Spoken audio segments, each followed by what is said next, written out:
Welcome to Tasmania in southeastern Australia. Most areas here are inaccessible forests. Most regions are covered by clouds all year round. Some areas have primitive rivers and damp, cool canyons. Snakes, rats, insects, and ants are common. The annual rainfall of 2,400 millimeters is daunting, not to mention the occasional tropical cyclones that can blow everything away. 10 survival experts have been dropped here. The last one standing will be the champion of this season. Due to limited funding from the production team, the prize is only $250,000. However, this does not dampen the contestants' spirits. Chris, 39, makes his first appearance. He is excited at first, but reality quickly hits hard. Frankly, the starting location is not ideal. Setting up a tent alone is problematic. In Tasmania, it rains 250 days a year. Chris doesn't want to get soaked. He needs to quickly find a place to set up a temporary camp. The rainforest terrain differs from other places. The location must be flat and open. Otherwise, falling rotten wood from trees could be lethal. After searching, Chris finally finds a suitable spot. He hums a tune and clears the area. Then, he uses ropes to secure the tent corners. Before he finishes, Chris looks up and freezes. There's a huge wasp nest. Following the first come, first served rule, Chris should move immediately. But with time running out, he has to make do for one night and plan further. Rob, 41, is the second to appear. His luck is better than Chris's.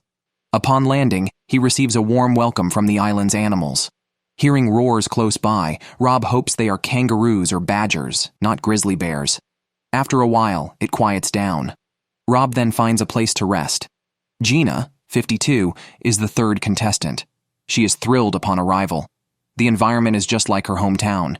She could stay here 3 months with no problem. The trees, the wind, the moss, everything feels familiar. Gina says surviving in the wild is not about defeating nature. If you think that way, nature will punish you severely. The only way to settle in the wild is to remain humble and open your heart to nature. Her understanding alone marks her as a true expert. Beck, 42, is the fourth contestant. Unlike others, Beck is just an ordinary person. She joined the show to challenge herself. She believes her resilience could win her the $250,000. After setting up her filming equipment, Beck starts building her camp. But first, she makes a digging stick. After all, to do a good job, one must first sharpen one's tools. Perhaps because Beck isn't used to being alone, she feels eyes watching her while she works. This unnerves her. Braving her fears, she goes to the river for water and digs a pit at the camp to prepare for a fire. Soon, Beck has a fire going. It seems she is quite capable. Peter, 31, is the fifth contestant. As soon as he lands, Peter wants to go fishing, hoping to catch salmon for dinner. He believes that in the wild, food is the top priority. Without food, it's just a tale of starvation in the wild. Peter finds many signs of animal activity on the riverbank. Setting traps here would surely secure his food supply. The camera shifts back to Chris. He's already got a fire going and is waiting for the creek water to boil. Nearby, there's a small waterfall. Chris, for some reason, is tempted to taste the fresh spring water. Drinking untreated water in the wild poses a great risk due to potential parasites and bacteria, which could end his competition. Yet, Chris can't control himself and takes a few sips before feeling satisfied. Meanwhile, Rob has started to build his shelter. He creates notches in 2 trees to support a horizontal log. A tarpaulin thrown over this makeshift structure provides cover. Rob also gathers ferns to use as a mattress, ensuring a comfortable sleep. Before the competition, Rob was a genuine farmer, living a simple and happy life with a beautiful wife, a son, and a daughter. He joined the competition to improve his family's life. After setting up camp, he scouts the area, finds it very damp with thick moss, and notices many signs of kangaroo activity, indicating food might not be hard to come by. Over with Gina, she experiences strong winds before she even starts building her shelter, and rain seems imminent. She races against time, as she's the only contestant who opted out of using a sleeping bag. She quickly ties a rope between 2 trees and drapes a tarp over it, then cleans up the area around her simple shelter. Gina lived in a very primitive place before the competition, without internet, electricity, or even running water. But these challenges honed her survival skills. Participating feels no different from her daily life. If she wins the $250,000, her first task back home will be to install running water. After finishing her shelter, she needs to start a fire. Gina uses a unique method, tearing a part of her t-shirt to wrap around a fire stick, and with a few strokes, she starts a fire efficiently. As night falls on the first day, Rob successfully keeps his fire going, but rain starts immediately after he boils water, continuing throughout the night.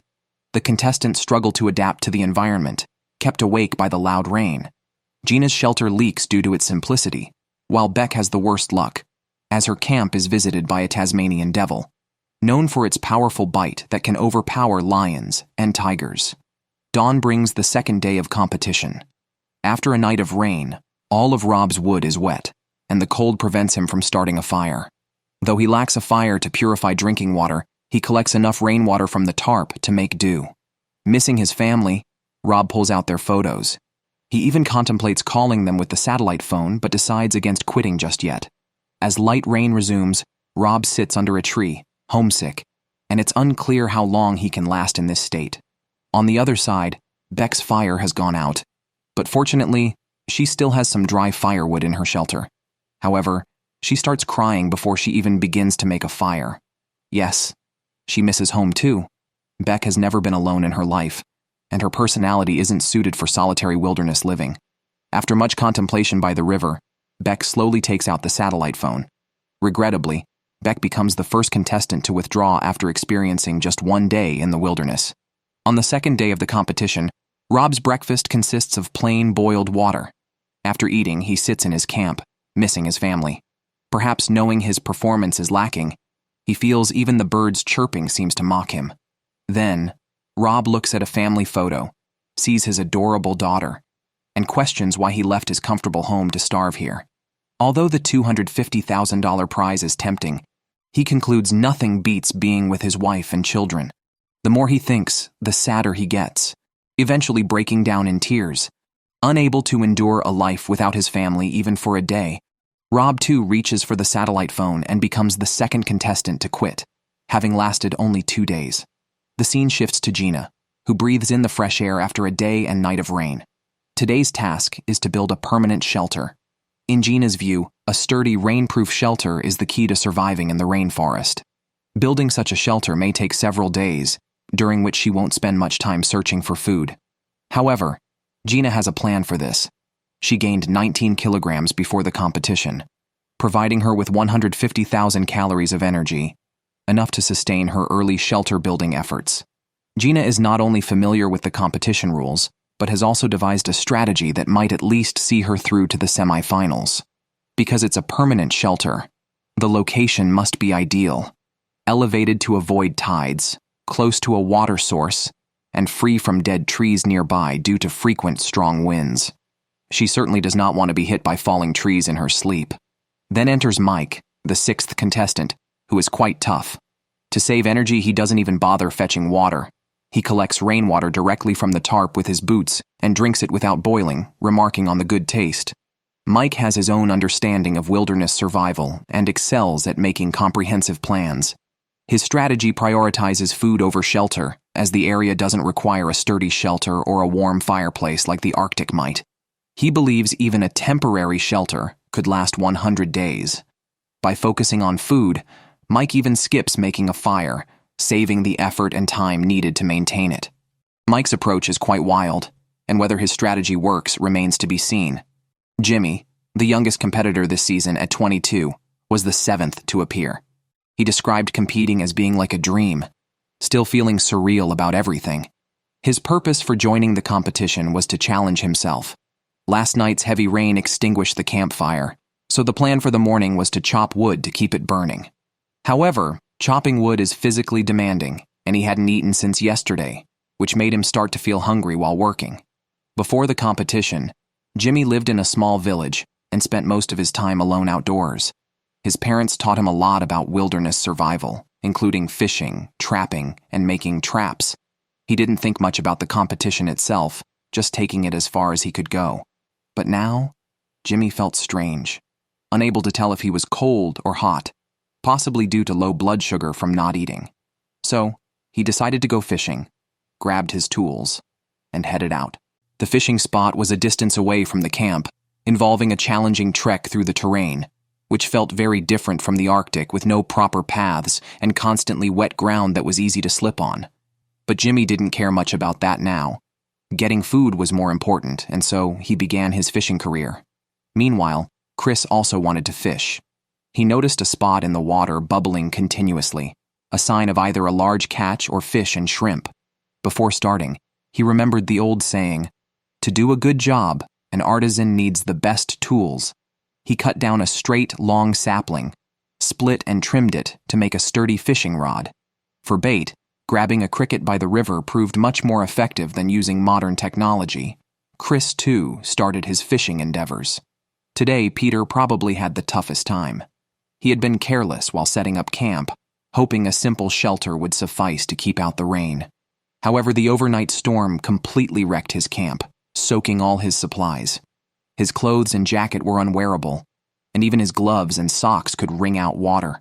He faced significant losses on his first day and spent considerable effort fixing the tarp and campsite. On the other hand, Gina finally finished selecting a site for her camp. She picked some thick wood from the forest and carried the logs back to camp, bundling every 3 with shoelaces and setting them up into an A-frame structure. Her camp construction proceeded methodically under her efforts. Pilot Mike also wanted to fish, so he went to the water's edge and dug out some worms from nearly rotten logs, a favorite food for trout. Securing a meal of spicy grilled fish was now only a matter of time. Before starting, however, Mike had to address the complex water surface environment at his location, which could cause problems retrieving the hook. He decided to build a kayak to reach deeper waters for a better fishing setup, starting immediately on the construction. Returning to Hunter Peter, he had set many traps along the riverbank yesterday, and today was the day to check them. Finding them all empty despite nearby tracks puzzled him. After wandering the dense forest for 2 hours without encountering any game or even hearing animals, Peter felt increasingly disheartened. Despite his hunting skills, without game, his efforts were in vain. Returning to the handsome Jimmy, he went back to the shelter without catching any fish. By the afternoon, he still felt unwell. So Jimmy took out the COVID test kit provided by the show's crew and vigorously swabbed his nose.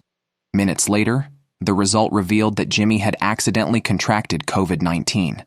This was a surprising turn of events. Initially hoping to earn a significant sum, he was diagnosed with COVID-19 just a day into the event. With no room for debate, it was just sheer bad luck. Jimmy then informed the show's crew about his situation over the phone. When the medical team arrived, they were fully equipped and performed a basic check on him. His heart rate was now between 120 and 130, making continued participation in the contest clearly unrealistic. Consequently, Jimmy became the 3rd contestant to be eliminated. Just like the first night, it rained all night again. Keeping dry was indeed uncomfortable. As for Mike, he still hadn't managed to find food, but fortunately, he still had his exclusive secret breakfast.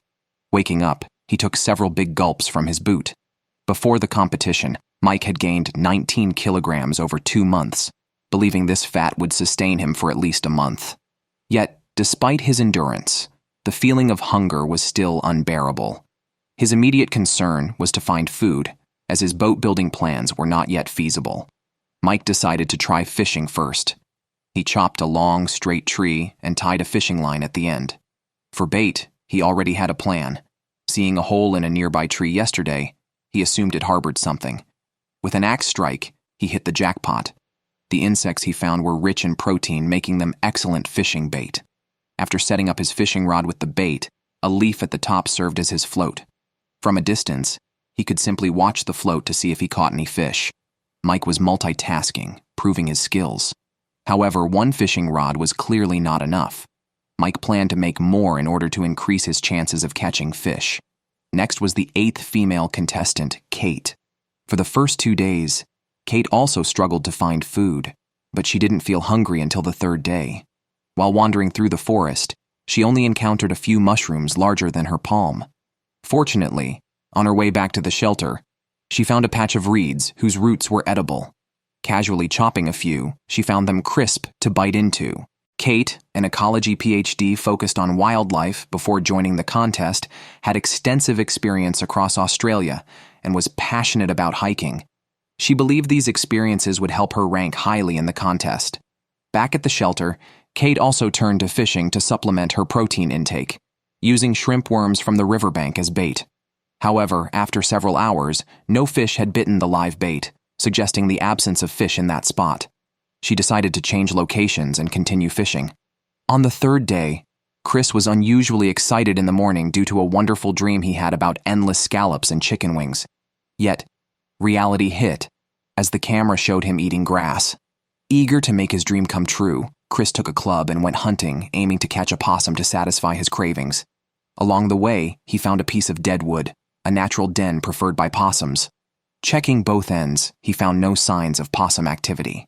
Despite Australia's lush vegetation, its wildlife resources paled in comparison to places like the Arctic, where squirrels and grouse were abundant. Undeterred, Chris returned to the shelter and tried catching rain shrimp, but after several hours, he returned empty-handed. Peter also went hunting.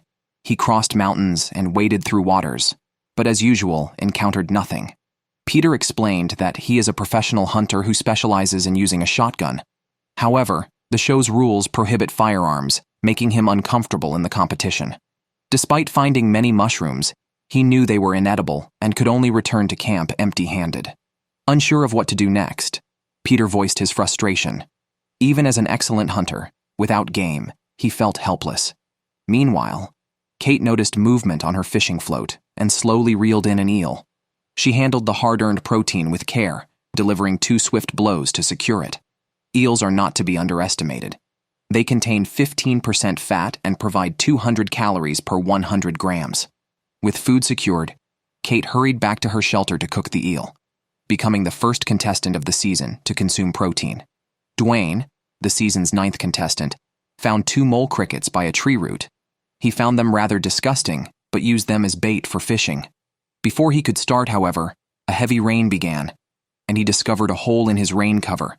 With no other option, he used an axe to hold the cover in place. Chris felt despondent today, having caught neither possums nor lobsters. Restless and prone to overthinking, he decided to keep busy by weaving a fishing net. Having suffered severe stress disorder during his military service in the Middle East, Chris often felt anxious. While making the net, he experienced chest tightness and decided to go fishing to calm down, though he doubted he could last much longer in his current state. Mike was actively building a boat, believing that setting up fishing nets in the river would yield a continuous catch. Still, he recognized the gap between imagination and reality.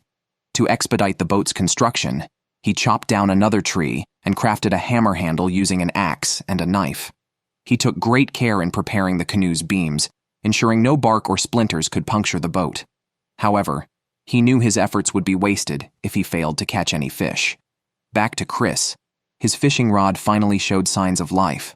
Although the fish was small, trout not only provide protein but also valuable vitamins and have a great taste. Excited about the prospect of fish soup for dinner, Chris danced joyfully.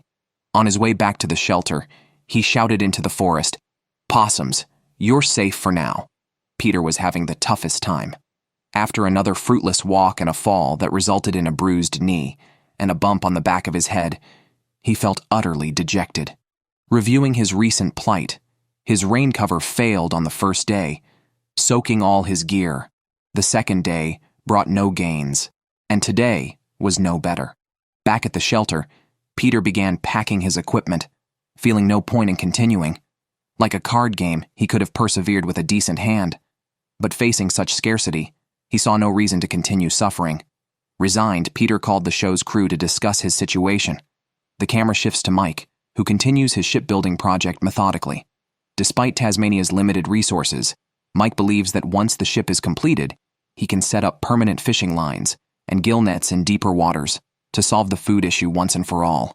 Considering the long-term strategy, he thinks it's worth enduring a few more days of hunger. Today, Mike went to gather wood from the forest when he noticed marks on a tree, which he identified as those made by a possum. This is the first sign of animal activity he has seen since arriving at the competition site. Consequently, Mike plans to set up a trail camera to see if he can capture the possum. Dwayne, who has been rarely seen, finally makes an appearance. Up to now, he has been living in a temporary shelter that requires him to crawl to enter, and he wishes to leave it as soon as possible.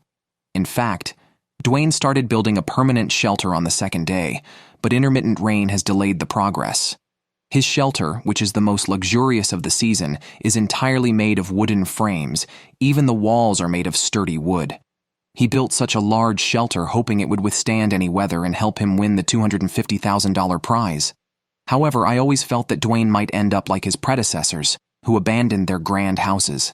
Unfortunately, the shelter collapsed while installing the last wall, thwarting his moving plans for the day and forcing him to spend another night in the original shelter.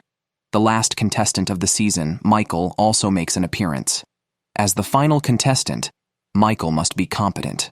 For breakfast, he collected dew from a tarp, even ignoring the small animal droppings on it by pretending they didn't exist.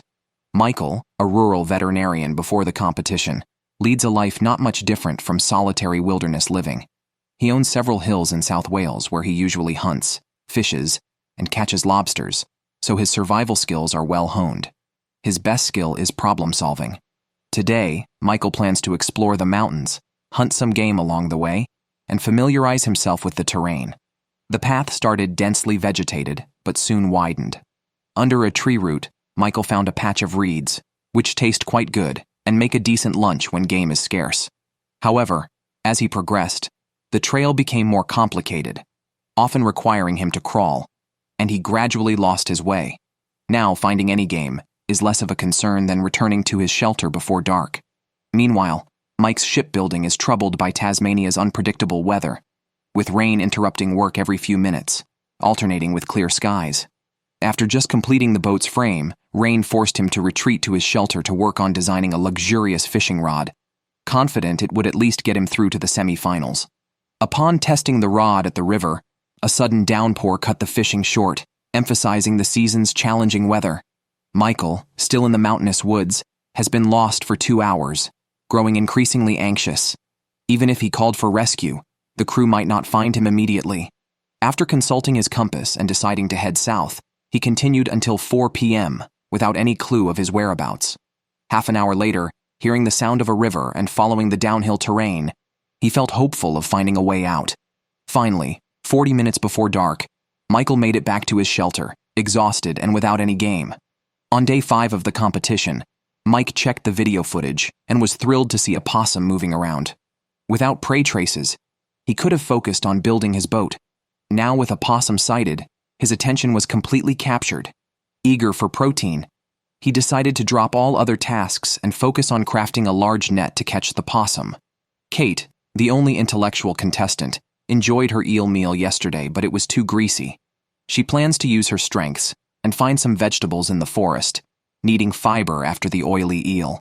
She found some coffee berries and, knowing they were edible, decided to test them first.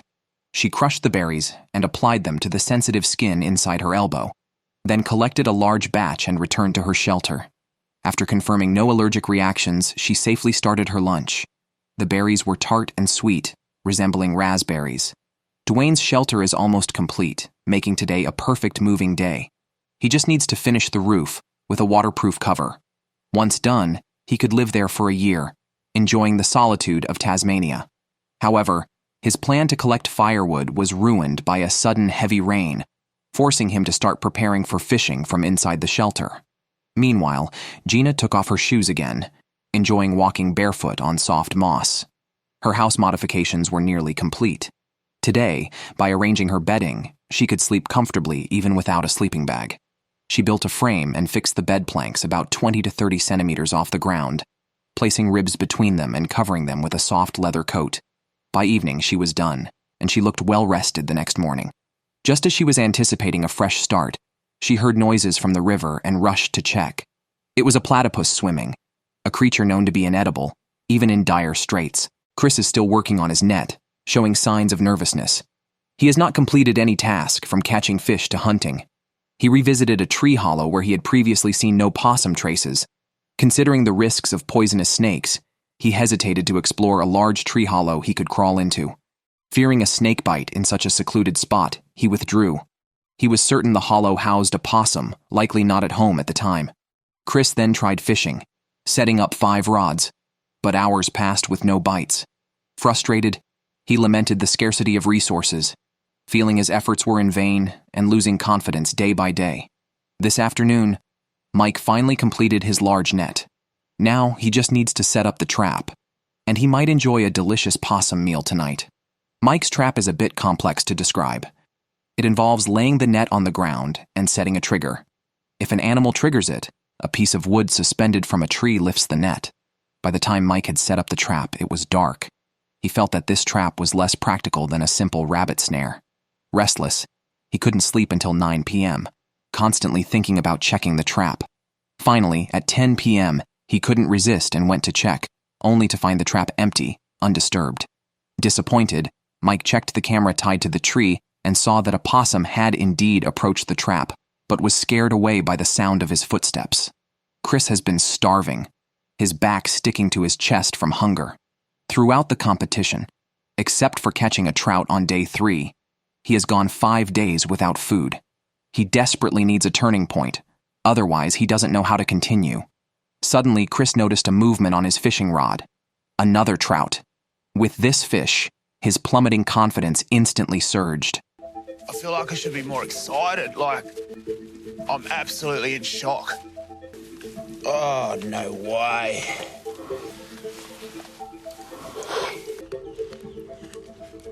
Wow. Okay. I can go in there like that. Don't never not ever give up.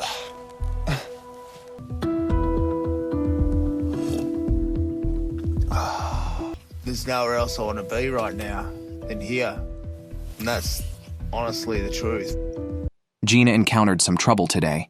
For unknown reasons, she developed large patches of hives on her thighs. The bumps were red and itchy and could not be scratched. Gina had to work around the camp without pants, finishing up her shelter. She then nailed 7 wooden stakes in front of her shelter and tied lines above them. She brought a bundle of sagebrush and started weaving it through the lines like fabric, creating a door curtain. After moving to his new home, Dwayne felt great and even tried surfing by the river, though his falling technique was not pretty. With his shelter completed, the competition moved to the next phase, focusing on securing food. Hunting seemed out of the question for Dwayne. His only hope was fishing. Lacking a float in his 10 items, he dismantled buttons from his raincoat and used the springs as sinkers. While fishing, Dwayne's stomach constantly growled, urging him to find food quickly. Unfortunately, after fishing all afternoon, he caught nothing. Chris, after feasting on the fish, relaxed under the sun at his camp and decided to take a bath to fully unwind. However, the temperature was only 9 degrees Celsius. Chris regretted entering the water immediately and started swearing. God almighty, that's bloody cold! Oh. He overlooked a crucial fact. The water body was already nearly devoid of fish, and his disturbance might cause him to starve for the next few days. Clearly, Chris hadn't realized the severity of the situation, or he wouldn't have casually played with stacking stones. Gina estimated she had lost 7 kilograms and could almost button up pants that previously didn't fit. She continued working on the door curtain, and the good news was that she expected to finish it by tonight. As night fell, she installed the curtain on her shelter. After 8 days of non-stop work, her living situation was finally sorted. Next, she planned to focus on securing food, believing she could be the first woman to win. Mike's engineering project is still ongoing. Besides that, he made a fishing rod and a spike net trap. However, he has yet to secure any food. He went back to the mountain to check the trap, but unfortunately, it still had not caught a possum. The surveillance showed the possum returned after he left. It seemed to smell the trap, moving through it without setting it off. Mike then decided to add more triggers on both sides. It's possible the reason he hasn't caught the possum is due to their keen sense of smell. Human scent might have been left on the trap, allowing the possum to avoid it. As of now, Mike is the only contestant who hasn't made a fire. Initially, he thought maintaining a fire would be too draining, but now, considering he might soon obtain food, he planned a fire pit in front of his camp. Given Tasmania's frequent rain every few minutes, he also needed to construct a rain shelter for it. He found a robust tree, chopped off a large, intact piece of bark with his axe, and used it as a protective cover for the fire pit. Dwayne, still without food, rested at the shelter and decided to try fishing elsewhere. He found a new bay and repeatedly cast his line. Just as his patience was wearing thin, he finally felt a tug. Catching the fish greatly improved Dwayne's mood. I'm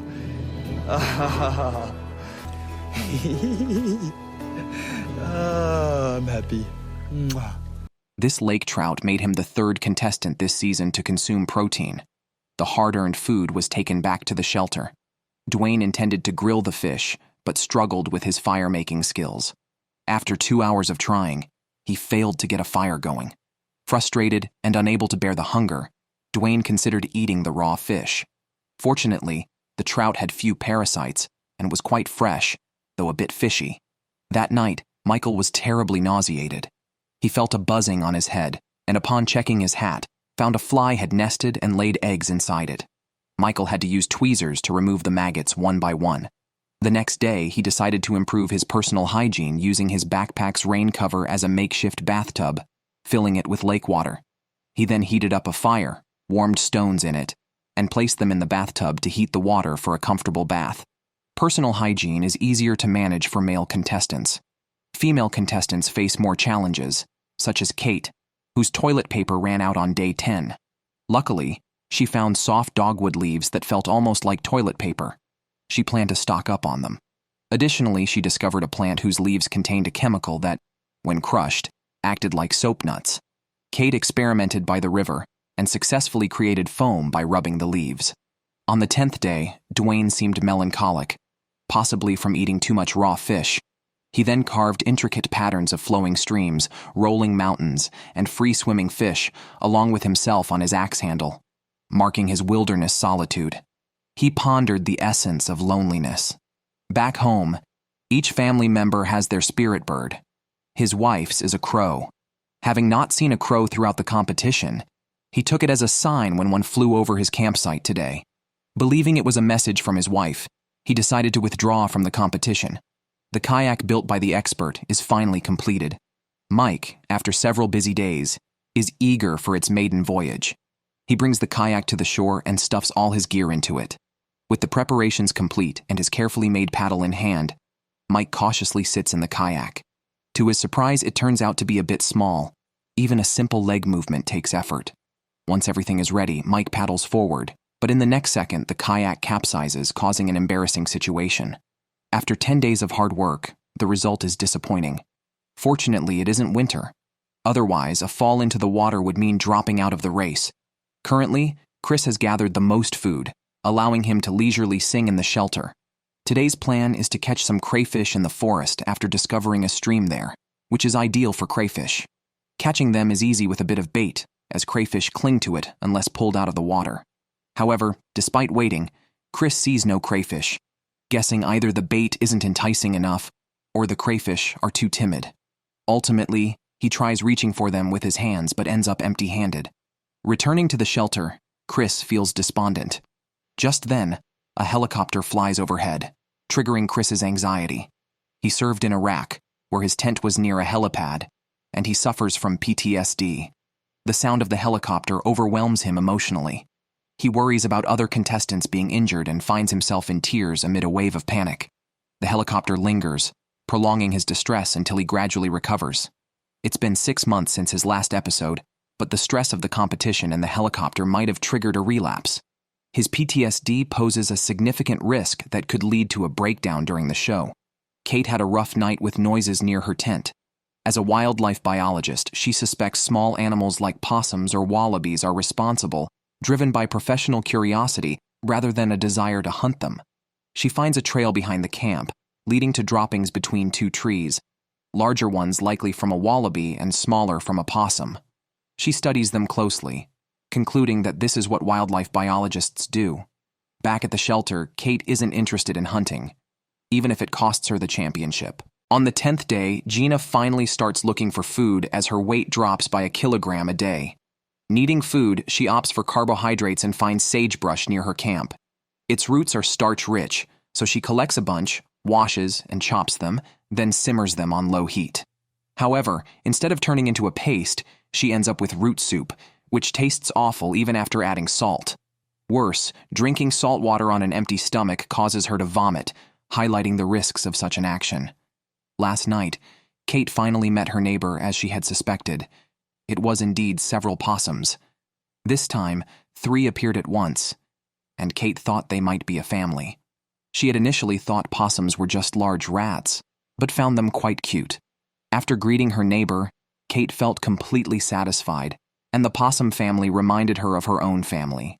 She wished her 2 children were also there with her. Michael also encountered the possums that night, but unlike Kate, he is no wildlife biologist. Hearing noises, Michael's first thought was that it was food. He quickly grabbed his equipment to catch the possums. However, the possums were clever. Seeing Michael, they immediately kept quiet, and he returned to his shelter empty-handed. Just as he lay down to rest, the possums started making noise again. It seemed they didn't like their neighbor Michael and were trying to drive him away. After several disturbances through the night, he finally made it to dawn. For a quieter sleep in the future and to catch some game to fill his stomach, Michael planned to make a trap. His plan was to build a box with a lid and set up an ambush in a spot the possums frequented. It was not difficult to find materials in the rainforest. Soon Michael had collected a pile of logs. He then went to the slope behind his shelter and observed the terrain, noting that animals would pass there to drink water. Michael then started building the trap by driving stakes into the ground. After yesterday's kayak flipping incident, Mike did not lose faith in his kayak. He checked for leaks and found that a piece of the rain cover was below the water level. By slightly raising the seam, he fixed the problem. After repairing the kayak, Mike planned to go back on the water. He paddled and felt much better than last time, gaining confidence and speeding up. After much effort over several days, he finally began his fishing venture in the middle of the lake. After a day's rest, Chris finally recovered from his stress disorder. Arriving at the lake, he noticed his fishing rod moving. There's the bite. Come on, come on, come on, come on, come on. Yes, yes, yes, yes. Yeah! Yeah! Woohoo! We're having trout for breakfast. Insanely tough and challenging and absolute paradise.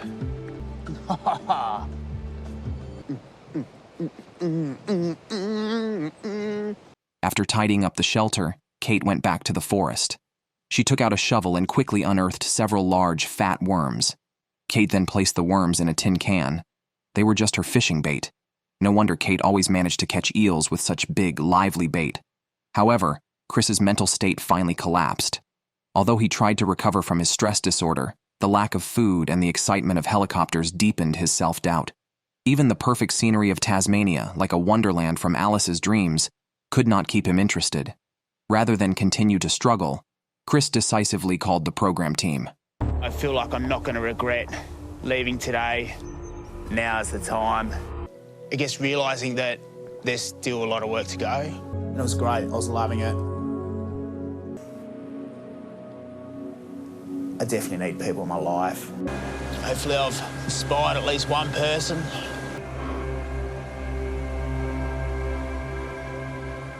Mike's boat building and fishing plans were unsuccessful. To date, he had not caught any protein, despite his efforts. He had the season's best fishing rod, and had built the most complex trap of the season, and spent a lot of time building his kayak. Yet, he still caught nothing, feeling like a student with lots of supplies, but poor results. Now that his boating and fishing were hindered, Mike decided to refocus on the trap, hoping to catch a possum for a substantial meal. Unfortunately, the trap on the mountain still had no game. Mike checked the camera again. The little kangaroo that appeared last time came to the trap again, but no matter how much the kangaroo fussed, the trap was not triggered. Frustrated by the ineffective trap, Mike laughed. He didn't understand why the tripwire wasn't working. He then returned to the shelter to get a backpack, planning to simulate the kangaroo's movement to figure out why the trap wasn't triggered. The result was rather strange. It was as if the kangaroo had the ability to phase through walls. Kate brought worms to the shore to start fishing despite the chilly 8-degree weather and light rain. The lure of food kept her fishing in the rain. Soon there was a stir, and she caught another eel, even bigger than the last. Kate quickly took it to a stump for processing. Facing this hard-earned protein, she wasted no time.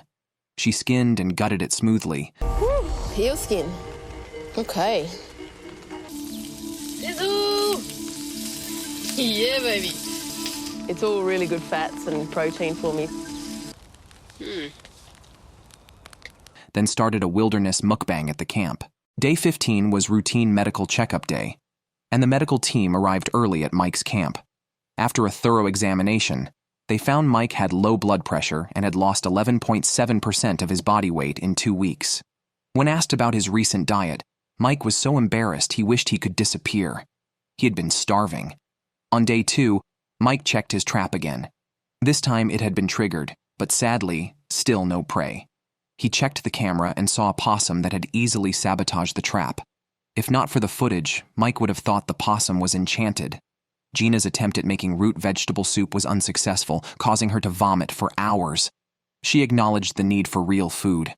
After greeting a platypus by the river in the morning, Gina headed into the mountains equipped for foraging, planning to stay for 90 days. Unaware she had made it to the semi-finals, Gina would have been thrilled. Back home, she knew of a fern rich in starch, tasting like potatoes. It took climbing 2 mountains to find it. She skillfully stripped the leaves and chopped the roots, eagerly cooking a big pot back at the shelter. 2 hours later, Gina shook her head in disappointment. The caloric output surpassed the intake. She realized she needed to focus on obtaining proteins and fats. Michael's trap, essentially a cage made of branches with a small mechanism at the entrance, was finally complete. It looked less effective than Mike's, and without any bait, it was uncertain if it would catch anything. The competition reached day 20. Gina spent the morning watching her fishing line by the river with no bites. A large bird passing by seemed a good omen, so she changed her fishing spot in the afternoon. Soon, her line began to shake violently, and she caught a large trout, her first protein since the competition began. Back at the shelter, she fried the fish, seasoning it lightly, making the neighboring men envious.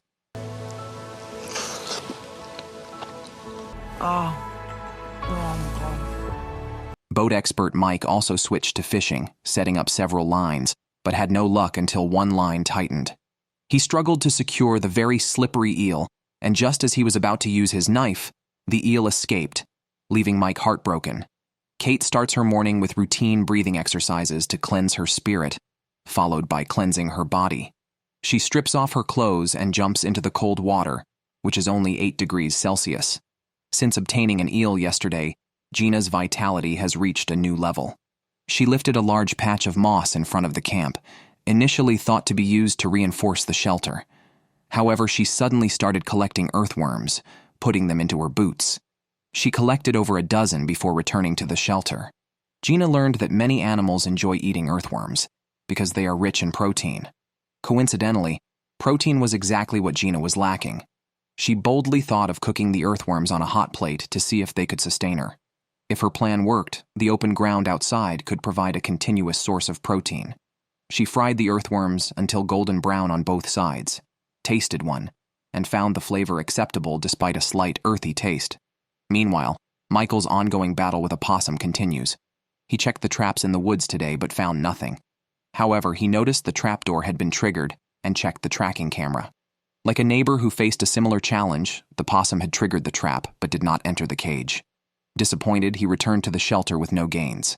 It was puzzling how he had survived over 20 days, which remained a mystery until today.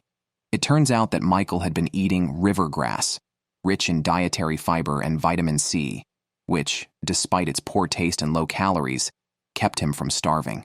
The psychological pressure of not finding food was immense, making him often think of his family. Without a miracle, his withdrawal from the competition seemed imminent. Kate, reflecting on her life, seemed to have found some answers. Today, the 22nd day of the competition, holds special significance for her since her mother's favorite number was also 22. Her mother passed away at 46, having always wanted to visit South America but never making it there. Kate often wished her mother were still alive, as she would have been a wonderful grandmother. With no need for the competition's $250,000 prize for living, Kate's goal was to return home and be a good mother. Having realized this, she called the show's producers and withdrew from the competition without regrets. Today, Gina caught another big fish, her third in as many days, overshadowing the 2 male competitors. She made a pot of fish soup with the fish head and cartilage, which left her profoundly satisfied. Given her progress, winning the championship seemed almost certain by day 23. Mike was nearby, overturning decayed wood in search of bait to continue his fishing. After much effort with no sight of bait, he felt nearly defeated and sat by the river for a long time. He later found a new spot with plenty of earthworms and secured 5 fishing lines, then sat by the shore to monitor them, as the competition rules required to prevent accidental harm to protected animals. At 10 p.m., one of the lines moved. He cautiously approached, mindful of his previous experiences with eels escaping. This fish was too important to lose, so Mike decided to strip down and retrieve it from the water. Finally, with the help of a net, the eel was successfully captured. After 23 days, Mike finally caught some protein. Desperate with hunger, Mike didn't care what time it was and devoured the eel overnight. Wow, what an amazing fish. Whew. Wow. Now, Michael is the one suffering. He's been surviving on seaweed, and over the 23 days, he's lost 20 kilograms. He wonders if it's still worth continuing the competition. Initially, his aim to win $250,000 wasn't for himself. He and his wife started a welfare school in Congo. The prize money would cover a year and a half of staff salaries. It turns out Michael is a real philanthropist. Hopefully, he wins in the end. On day 24, Gina was drawn to the water by a flapping noise. At first, she thought a platypus got tangled in the fishing line, but it was another trout on the hook. Excuse me for a minute, because I've got to do this. I really feel like this land is just looking after me.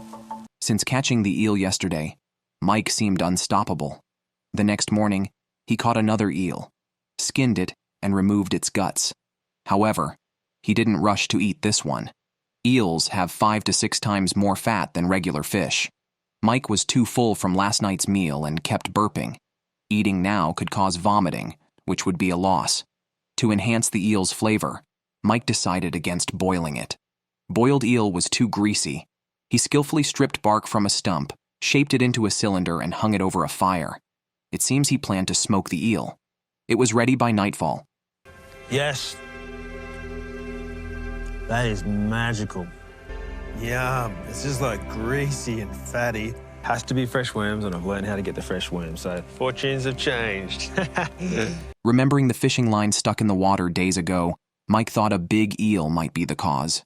Given the food shortage, he considered diving in despite the risks.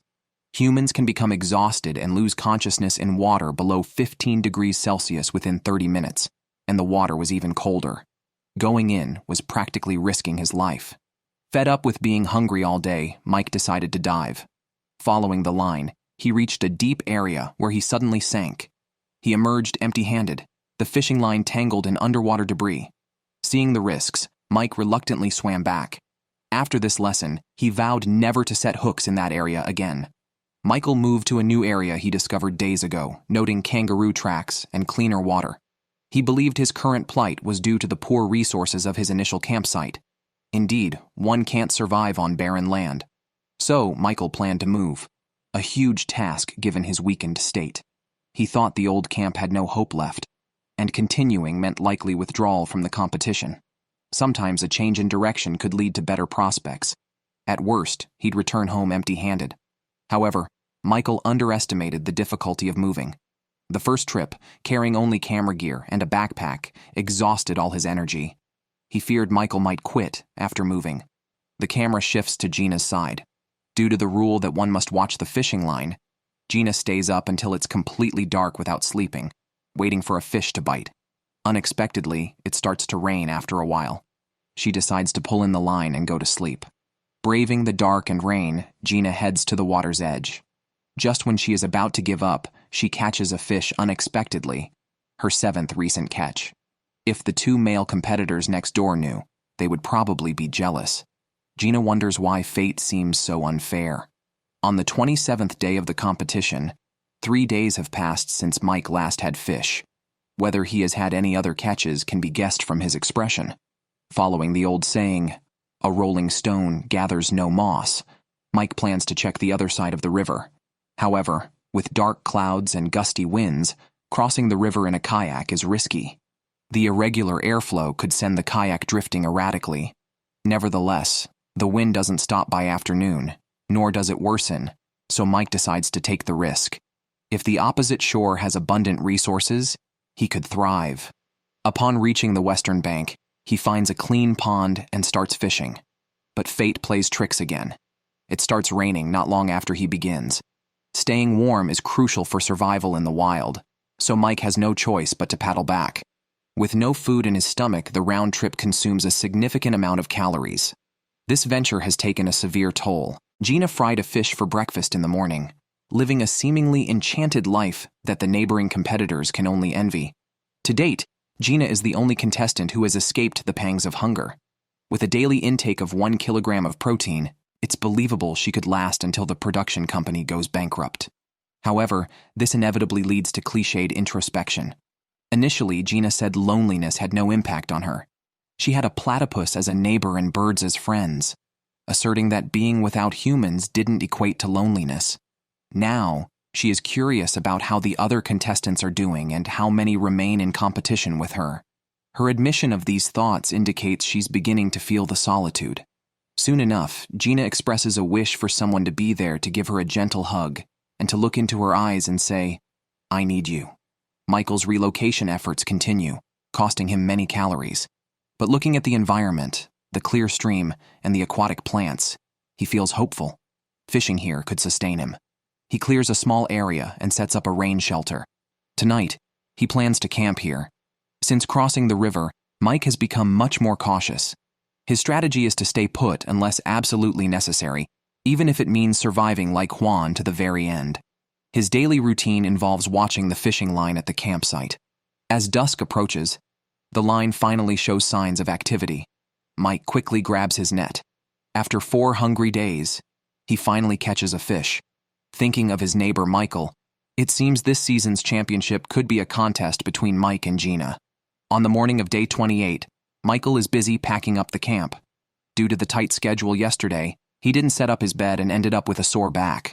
Today, after finishing his packing, he plans to rest all day in bed, conserving energy while actively looking for food. This competition is a rare opportunity for Michael, but it comes at a cost to himself and his family. Later, Michael starts a heartfelt confession to his family in front of the camera. However, he breaks down crying. Surviving in the wild has been extremely difficult. Given Michael's situation, withdrawing from the competition seems to be his next step. Michael noticed frost at the competition site early in the morning. This was definitely bad news for the contestants. Lower temperatures meant harder access to food and quicker energy loss. Fortunately, Michael had completed his moving project. He hoped to sustain himself by fishing in the area, using a small tree as a fishing rod, and thus began his fishing endeavor. However, Tasmanian weather seemed to conspire against him as it started to drizzle shortly. Michael had no choice but to return to his shelter in despair. By day 31, it was time for a routine medical checkup. The 2 male contestants were nervous about it, fully aware of their condition. Losing weight rapidly due to lack of food, they risked being advised to leave the show if they failed the medical exam. To avoid this, both men drank a lot of water before the medical team's arrival to maintain their weight. Fortunately, they both passed the checkup. Mike found it hard to believe and was curious to see how much he had slimmed down. Taking advantage of the warm noon, he undressed to check his body, finding his once plump belly now wrinkled. He estimated that the 19 kilograms he had gained before the competition were likely depleted. Mike felt that without finding food soon, the medical team would not allow him another 30 days unless he caught fish or game. Speaking of fishing, he thought using worms would be best, so he went to the forest to look for them. Yet today, the worms seemed to be playing hide and seek, and he couldn't find any. The reason was obvious. As mentioned earlier, the competition site had experienced frost, driving the worms deeper into the ground to avoid the freeze. Digging deeper in the usual spots would surely yield worms. After the medical team left, Michael felt crushed. He almost wished they had disqualified him, so he could go home without struggling over whether to quit. From day 1, he had been starving, dealing with both physical decline and immense mental pressure.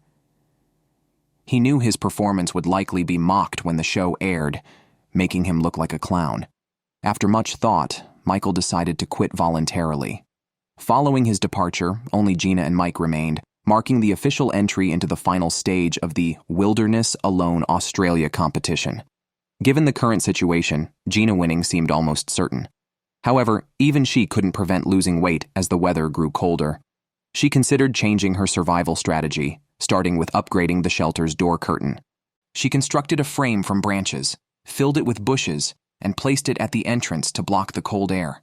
After finishing, she was a bit hungry and reheated some fish soup from 2 days prior. Unfortunately, it tasted sour, likely spoiled. At such a critical moment in the competition, even with food scarcity, she couldn't risk eating spoiled food, as it could lead to vomiting or gastroenteritis, wiping out all her advantages. Despite her caution, Gina still suffered from diarrhea at night.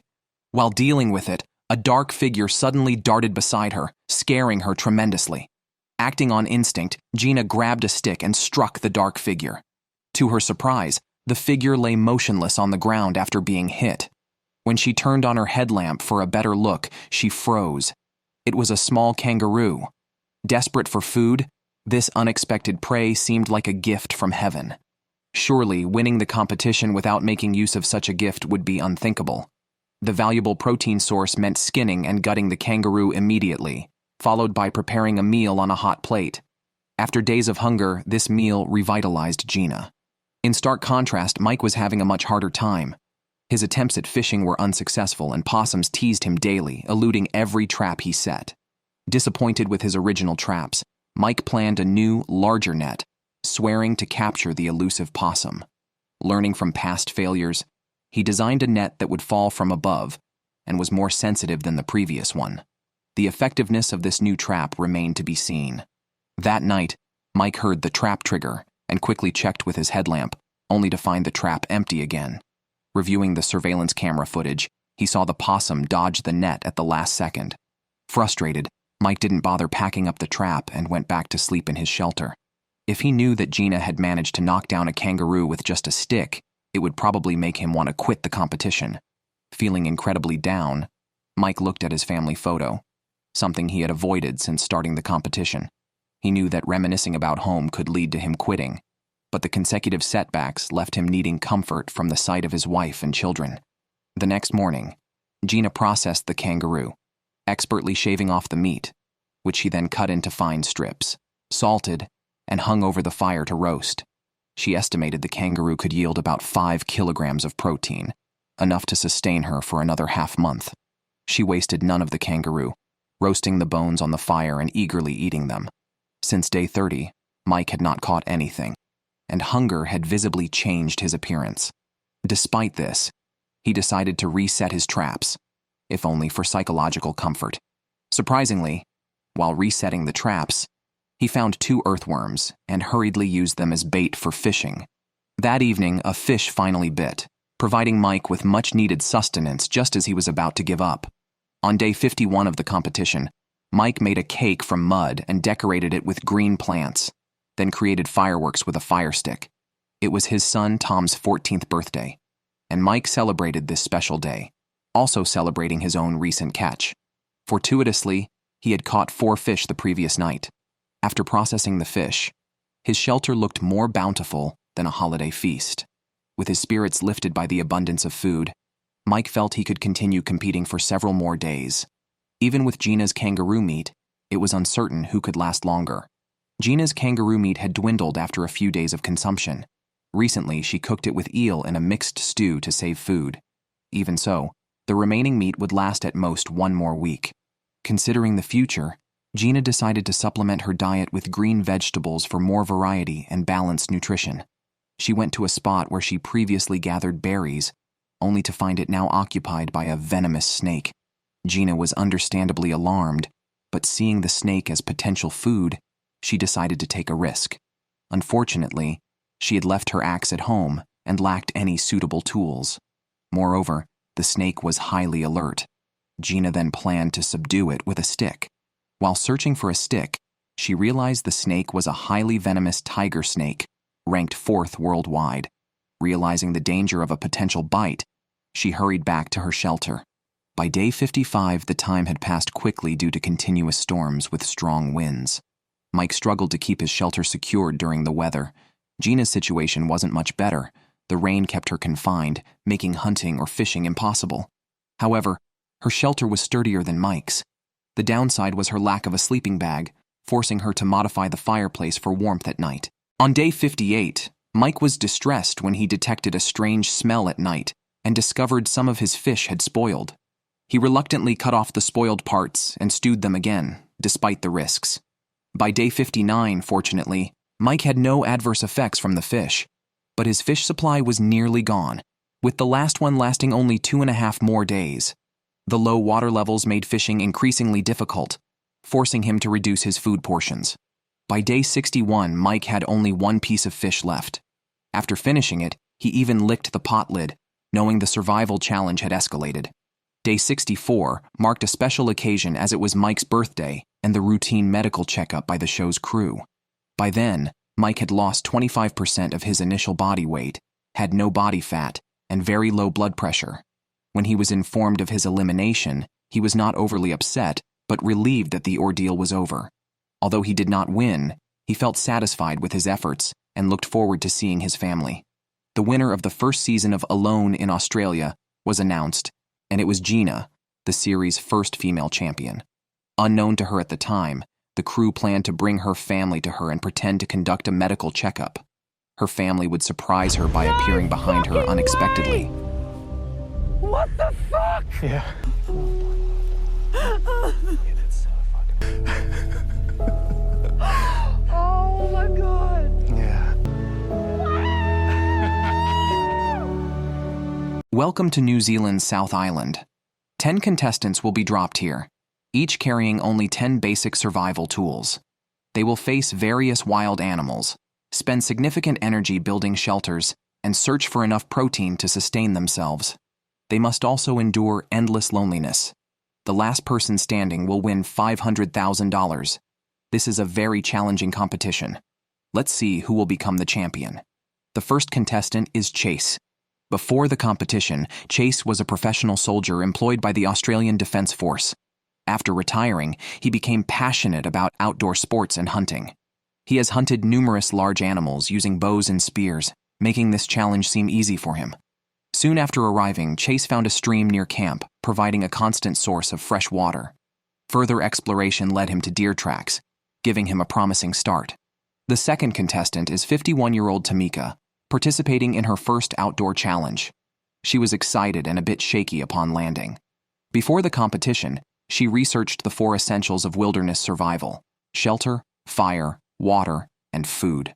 After collecting some tinder, she began looking for a place to set up camp and decided on a spot in front of a large rock. Not only is the ground flat, but the rock provides a nice seat to enjoy the lakeside view. Before the competition, Tamika was a professional archer and even won the Australian Archery Championship. However, she is a strict vegetarian and has not eaten meat for the past 8 years. She wonders how she will handle the taste of game during the competition. The third contestant is 60-year-old Mike, who was amazed by the scenery upon arrival. After admiring the view, he quickly searched for a shelter spot along the riverbank. Mike has over 20 years of wilderness experience and runs an outdoor survival school. He was also a key player on the national rugby team. To him, winning the prize money is not important. He just wants to prove he is still young. Mike found a deadwood log by the river and used it as an anchor for his shelter, which he set up in no time. Next up is 58-year-old Rick. He first made a mallet from an axe, then started building his shelter. With the right tools, the work went quickly, and he soon had a basic shelter in place. He then began looking for food and was pleased to find deer tracks all over the beach. Maybe soon, he could enjoy a wild deer steak. Before the competition, Rick was a member of the Royal Air Force Special Forces. His years of military experience have given him exceptional skills. Although he is now 58, he claims to be stronger than many younger people. After setting up camp, Tamika began looking for game and soon found deer tracks nearby. The tracks suggested that the deer was quite large, as it had jumped over a log half the height of a person. However, considering she has not eaten meat for many years, she decided it would be wasteful if she hunted the deer and could not eat it. Instead, she chose to start with fishing to gradually get used to the taste of meat again. Chase tracked along the trail for 2 hours, but did not find the deer. Instead, he stumbled upon some bamboo shoots. Thinking that going vegetarian wasn't a bad idea since there was no meat, he gathered the chutes and hurried back to camp. Next, he started boiling water. However, finding dry firewood was challenging in New Zealand's humid air. Chase had to scrape wood shavings with his knife to use as tinder. Surprisingly, this method worked well. Soon, a large bonfire was lit at the campsite. Chase quickly cooked a large pot of bamboo shoots. They weren't very tasty, but at least he wouldn't go hungry today. The next contestant, Leanne, was not as lucky as the others. It took her 2 hours just to find the campsite after landing. The area was damp with ferns, not to mention the swarms of mosquitoes at night, which were enough trouble on their own. Before the competition, Leanne was a wildlife officer. She had a well-known husband, Rob, who had participated in the previous season and had missed his wife after just a few days. Perhaps seeing her husband's poor performance, Leanne vowed to win the prize to set things right. She quickly set up her camp, and as night fell on the first day, the contestants had a tough time sleeping. It wasn't because of wild animals, but rather the swarms of biting mosquitoes that made it impossible to sleep. Tamika probably had the worst time. She said she slept less than 2 hours all night. In the morning, while searching for food, Tamika found a jelly-like fungus that was sticky to the touch and uncertain if edible.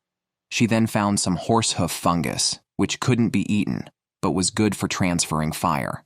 However, when Tamika saw the beautiful scenery of the sunlit Golden Mountain, she could no longer move forward. In her words, the scenery was so beautiful it was feast for the eyes, and she could sit and watch all day without feeling hungry. Rick started his second day by meditating by the river, which he said could cleanse the soul. He then plunged into the cold water, which was only 6 degrees Celsius.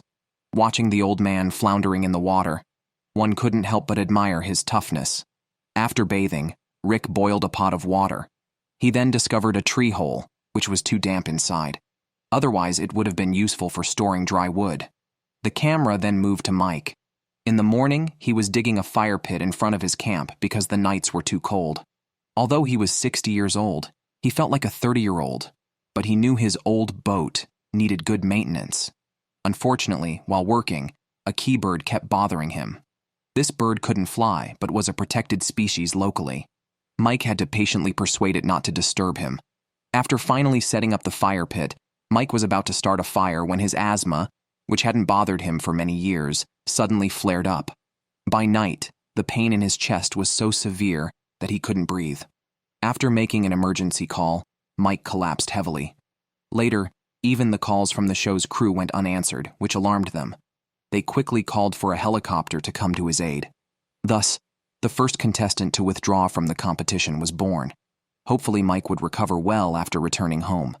The sixth contestant to appear was 42-year-old Andreas. As soon as he appeared on camera, he was fiddling with his shorts, then used a string to tighten the legs, which he said he would use as pockets for collecting berries. Before the competition, Andreas was a model coach. Although he worked in fashion, he claimed to have a wild and unrestrained heart. In his free time, he was either hunting or on his way to hunt. To win the competition, Andreas had even gained 15 kilograms and brought a bow and arrow to patrol his territory. It wasn't long before he found some traces. The droppings in front of him seemed to be left by a deer, and judging by the smell, the deer was still nearby. Continuing the search, he soon found some fresh hoofprints. Andreas held his breath, hoping to catch a deer at the start. Previous hunting experts would have to call him Big Brother if he succeeded. To lure the prey, Andreas even tried imitating a deer call. However, perhaps because his imitation was unconvincing, the deer did not appear and instead moved further away. After tracking for 4 hours, Andreas finally gave up. It wasn't that he no longer wanted deer meat, but the rainforest terrain made tracking too physically demanding. Disappointed, Andreas eventually had to settle for collecting berries. This hunt had indeed wasted a lot of his energy. On day 3, Rick started working on his bed as soon as he woke up. The place was too cold at night, and to avoid getting cold legs, he decided to upgrade his bedding. First, he found a piece of deadwood to use as a bed frame. Then he spread crushed leaves and moss at the spot for his bed, smoothing them out with his hands before laying down some ferns. This not only provided moisture resistance and warmth, but also added comfort.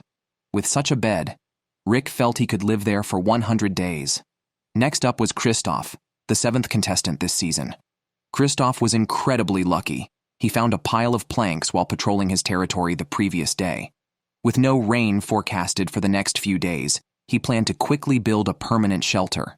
New Zealand's island experiences over 200 rainy days a year, with an average annual rainfall of 7,000 millimeters. With the permanent shelter, he could focus on food gathering. Kristoff mentioned that he had been camping outdoors with his family since he was in diapers, honing his fishing and hunting skills. His minimal goal for the competition was to last 100 days, surpassing Roland. Kristoff's shelter featured an A-frame structure with a neat roof without any overhangs. He shaped the collected timber into a trapezoidal structure at the top, then inserted it into another piece of wood. This structure was both sturdy and aesthetically pleasing. Kristoff then used branches and moss to build a wall, and the shelter quickly took shape. It was clear this contestant was skilled. On the afternoon of the third day, Leanne was drying sawdust on a rock. So far, she hadn't managed to start a fire, and with the temperature dropping, her spirits were low due to hunger and the lack of warmth. Fortunately, she found some dry wood in the afternoon and hurried back to her shelter to start a fire. With the dry wood, it wasn't long before a roaring fire was lit in the shelter, temporarily solving the cold problem, though she was still hungry. At that moment, Leanne thought of her disappointing husband. If he had won last season, she wouldn't have had to compete herself. Meanwhile, Leanne wasn't the only one struggling with hunger. Andreas couldn't sleep due to hunger at night. He got up and cooked a large pot of berries and leaves he had collected during the day. Although the result looked like juice, it tasted completely different due to the high fiber content, which formed clumps in his mouth. Despite the poor taste, it did provide a sense of fullness. After eating, Andreas finally fell into a deep sleep, unaware that a deer would visit the campsite that night. A day passed, and Tamika, who had initially chosen a poor location for her shelter, found it cold and damp as it lacked sunlight. Moreover, the nearby lake seemed fishless.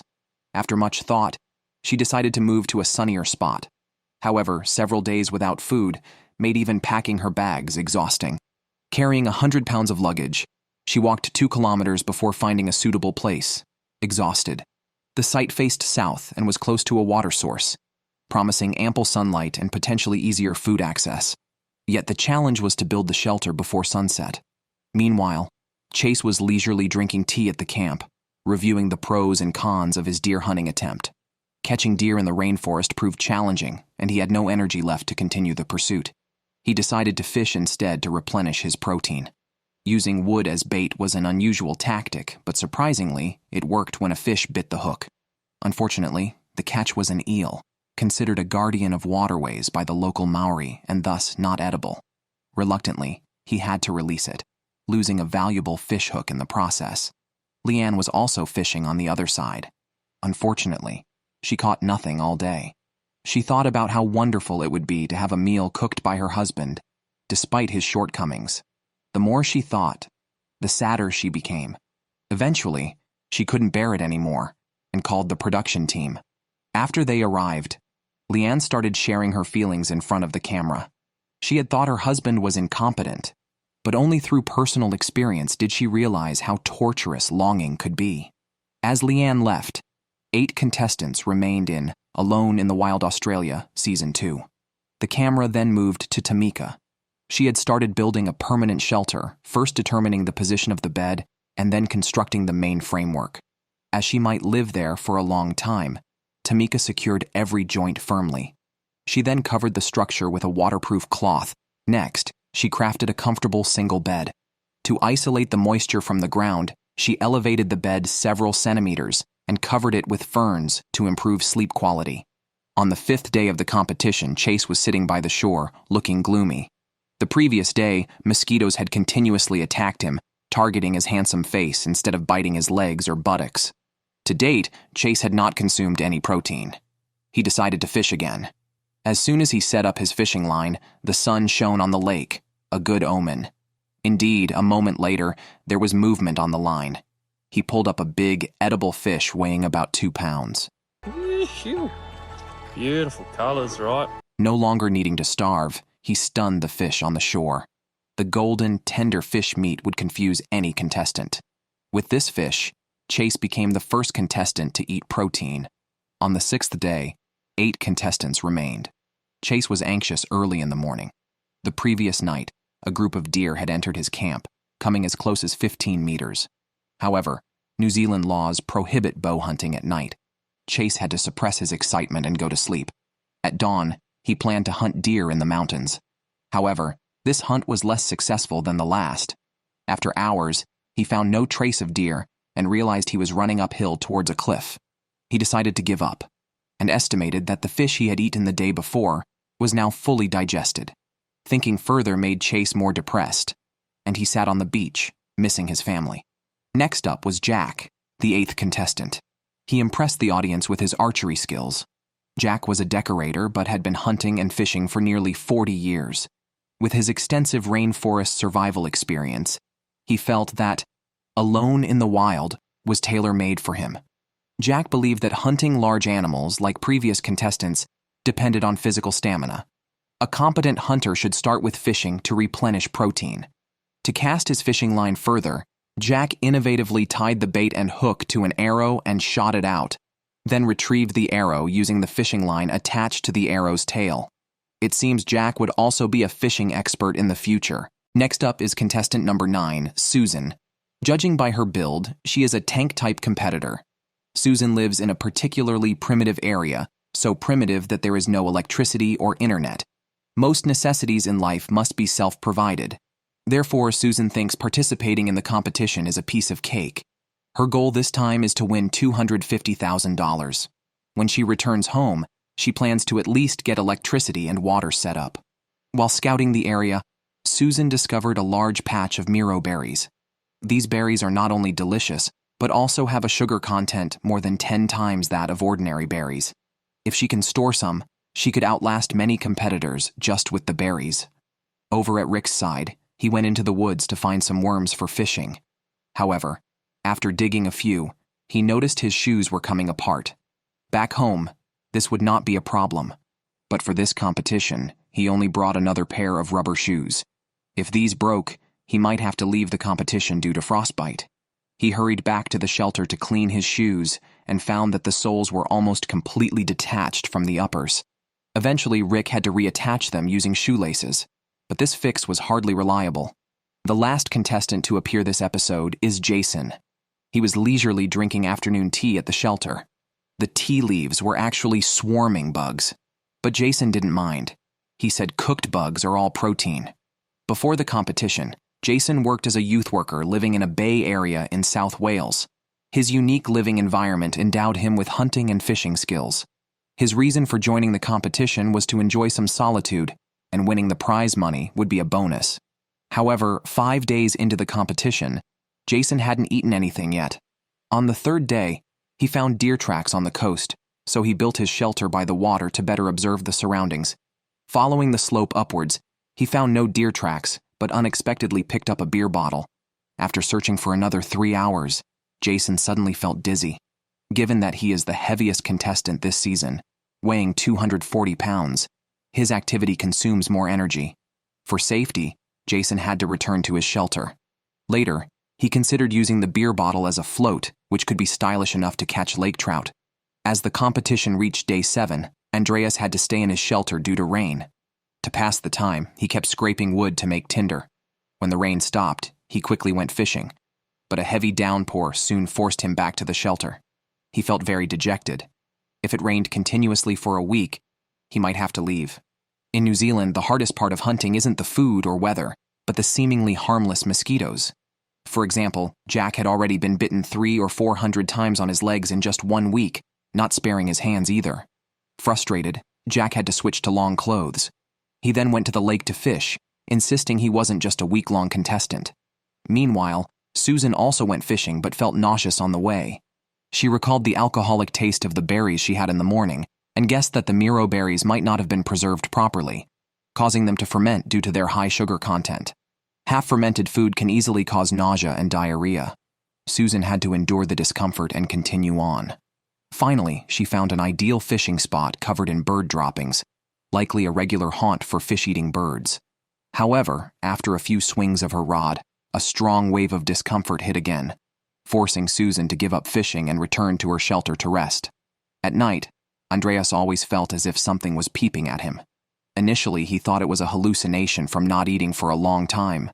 However, as time passed, this feeling became clearer. Andreas held his breath and listened for a while before confirming the presence of an animal nearby. Although the rules prohibited the use of arrows at night, he had chosen a shovel from his 10 tools upon arrival. So, he picked up the shovel and started tracking. It turned out that the noise was made by a red-tailed possum. Andreas seized the opportunity and swiftly caught it. Such a rare source of protein could not be left for another night.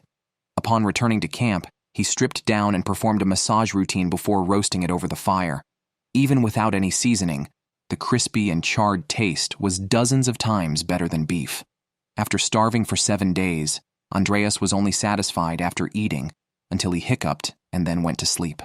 On the 8th day of the competition, Susan spent the entire day and night in bed, only leaving to fetch water, yet she still suffered from severe hiccuping and diarrhea. Her heart rate was also increasing. Susan had to admit she was getting old. By the 8th day of the competition, the production team received news early in the morning that a contestant wanted to withdraw. It turned out that Jason, who performed last, planned to take his bucket and leave. After 8 days in the competition, Jason had not consumed any protein except for insects that fell into his boiling water. He had lost 22 kilograms in 8 days. He did not know if he could survive another day without potentially dying in the shelter. So, even though leaving was embarrassing, it was better than losing his life. After Jason's departure, 7 contestants remained. The camera shifted to 58-year-old Rick, who had resolved 3 of the 4 essentials for survival. Now, he just needed to find some food to sustain himself. Rick dug up some earthworms in the swamp and then went fishing by the lake. When he finally hooked his first fish after longing for one for 7 or 8 days, he was stunned to find it was an inedible eel. Rick had no choice but to release the eel and cast his line again. He waited until almost dark, and just as he was about to return to camp, a second fish bit. Excited and trembling, he pulled it out to find a 3-pound lake trout. Oh, look at that. Look at that. Beautiful thing. Thank you. Even though it was completely dark by then, Rick was not going to let this fish last another night. He returned to the shelter and cooked it on a hot iron plate, becoming the second contestant this season to consume protein. On the 9th day of the competition, Susan's hiccuping and nausea had not improved at all, but rather, she had severe diarrhea all day. Hungry and alone, she couldn't help but reminisce about the happy days spent with her husband. But waking up meant facing reality, enduring hunger and trying to control her vomiting. Diarrhea had brought her to the brink of dehydration. If she continued to vomit and have diarrhea, she might also have to take her bucket and leave. Now, she only got out of bed to fetch water, spending the rest of her time lying in the shelter to rest. If given another chance, she would never eat those fermented berries again. The camera then moved to Chase, who had finished eating the lake trout he had caught. With no food left, Chase had to gather some leaves. Although these plants provided some calories, they only contained about 20 calories per kilogram. Fortunately, eating them helped him feel less hungry, so Chase cooked a full pot. At this time, Chase talked about his participation in the competition. His wife was 8 weeks pregnant when he left, and by now, she would be 9.5 weeks. In a few days, they would know whether it was a boy or a girl. But at this crucial moment, he was not by her side, which deeply saddened Chase. He tossed and turned all night, and first thing the next morning, he called the production team. He had made up his mind. Even if he won $250,000, what good would it do if he missed being with his child during such a special time? After all, for a child, there's only one chance like this in a lifetime. After Chase left, there were only 6 players left on the field. Meanwhile, Tamika had finished moving. Once she dealt with the fire pit and chimney, her shelter would become the warmest house of the season. However, the chimney was only half built when Tamika felt a chill on her back. Clouds in the distance seemed to be brewing a small storm. Tamika quickly put aside her work to install windbreak walls using dry trees for the shelter. After exhausting herself, she felt a sudden fatigue. Tamika said it wasn't just from the work. For some reason, she had her period again after a year or 2 of menopause. Knowing that physical stamina and resistance are lower during menstruation, she decided to find some food in the forest. Initially, Tamika planned to cook mamaku leaves, but instead she found a dead tree. After clearing the dead leaves, she only took the tree core back, which is tastier than the leaves and even sweeter when roasted. Carefully cutting a piece, she tasted it and said it reminded her of roasted sweet potatoes, feeling her energy return. On the 10th day, Jack gazed at the distant snow-capped mountains, deep in thought. The white at the top indicated snow had already fallen, meaning temperatures would only drop. Up to now, he hadn't found any food. Sometimes Jack doubted if there was any game nearby. Taking his bow and arrows, he ventured into the mountains again and finally found an animal trail at a crossroads. Here, he planned to set up a motion capture camera to identify the game and devise a targeted hunting plan. Exhausted back at his shelter, Jack had been surviving on the 10 kilograms he gained before the competition, feeling his weight now decreasing. His current strategy was to focus on fishing. Meanwhile, Susan had recovered from her illness, but made the same mistake as Tamika in choosing her shelter location, having to travel far for water. She realized she had been drinking untreated water, which often contains high levels of E. coli and even protozoans, explaining her 2-day diarrhea, not just from berries. Susan was stuck in a dilemma, wanting to move closer to a water source and fishing spot, but lacking the strength to do so after days of diarrhea, barely supported by her body weight. On the morning of the 10th day, Andreas drooled over a paradise duck, but restrained himself as it was a protected species. On day 7, he had caught a possum, still having some of its 2 kilograms of protein left, so he wasn't as hungry as the other contestants. He then began building a permanent shelter, choosing the simple A-frame structure and covering it with a waterproof cloth. His shelter seemed tidier than the others. That evening, he enjoyed a golden, crispy possum leg, which provided energy many times that of beef. The next morning, Andreas checked the camera he had set up earlier in the woods. Although he had food, no hunter could resist the lure of large game. When he checked the camera, a sizable deer appeared, thrilling Andreas. Catching it could make him the champion of the challenge. The competition reached day 13.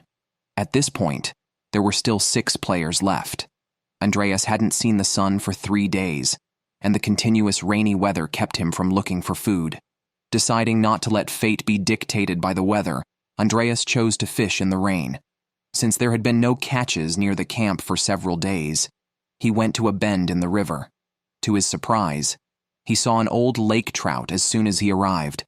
Andreas immediately cast his line, and within seconds the trout began to bite. He quickly pulled it up and dispatched the fish. This fish was quite large, providing enough protein for Andreas for 5 days. After a quick cleanup, he hung the fish at the camp. Feeling lucky, Andreas planned to continue fishing. Just as he was crouching by the water, his keen eyes spotted another trout. Repeating the same process, the big fish bit within a few seconds. If not for seeing him cast, one might suspect the fish was planted by the show. This fish seemed even larger than the first, struggling more in the water. Andreas took a while to subdue it. Nevertheless, with 2 fish in 1 day, Andreas became the wealthiest contestant of the season. Kristoff, who hadn't been seen for several days, also came to fish by the lake. He woke up with a headache this morning, probably due to malnutrition from not eating for a long time. Kristoff chose a promising fishing spot. Soon, his line tensed. He muttered, "Not an eel, not an eel." But unfortunately, it was indeed an eel. Kristoff cursed and released the eel back into the water. So far, he had no catches. His confidence was severely affected. Remembering his grandmother, who endured over 100 days of hunger during the Warsaw Uprising, Kristoff could only pray to inherit her resilience. Meanwhile, Susan started having diarrhea again. She finally realized that drinking unboiled water might have caused it. Now she hoped her intestines would adapt to the local conditions after 5 days of diarrhea. Regarding the campsite issue, Susan decided it was better to endure short-term pain and move. Without any food supply, undertaking such a big project was risky. Her new campsite was by a creek, with a perfect spot for storing wood. The afternoon sunlight and westerly winds would dry the wood. From a business perspective, this was a good deal. However, all of Susan's materials weighed a total of 60 kilograms. Without strength, she could only move them in 2 trips. Elsewhere, Jack thought of a good way to dig for earthworms. He sawed a piece of wood short, then sharpened one end. He then fixed the processed wood to an axe, creating a tool similar to a pickaxe. With this tool, his efficiency in digging for worms was high. With bait, Jack hurried to fish by the lake. It is said that a person can survive about 30 days on water without food, but irreversible damage begins in the 3rd week. Calculating the time, Jack realized he didn't have much left. Just as he was thinking, he suddenly felt a bite. But when he pulled it up, he was stunned. Not only was there no fish, but he also lost a precious fishing hook. It turned out the sinker Jack used was a stone, which kept getting snagged on underwater rocks during retrieval, eventually causing both the fish and hook to disappear. This left Jack profoundly disheartened, even questioning his ability to survive. 58-year-old Rick smoothed out a sandy area and then drew mountains and rivers on it. He was using skills he learned in the army to plan. He pointed to where the campsite was located. The area around the shelter had already been explored. There were no suitable fishing spots or game. So, Rick turned his attention to the land behind the nearby mountain. According to terrain analysis, there should be suitable hunting grounds there. Although the journey was a bit long, Rick took a sip of water and set off. But after crossing the hills and reaching the area, he found only ferns and no signs of animal activity. Rick decided to return to the camp along the lakeside, passing a creek on the way. He seemed to forget his shoes were Crocs. Crossing the creek, he discovered his shoes were soaked by the icy river water. Rick had to hurry back to the shelter. Back at the camp, Rick fried a big pot of small stones and then poured the hot stones into his shoes. This shoe drying method was indeed a first. He just wondered if the hot stones might damage the shoe glue. On the night of the 15th day, a storm finally arrived. The howling wind and the pitter-patter of rain meant no contestant slept soundly. Even Kristoff felt something fall onto his tent. Thankfully, he had used extra ropes to secure the tarpaulin a few days earlier. After the heavy rain, the water level rose significantly, making fishing and hunting even more difficult. Kristoff could only collect plants along the coast for food.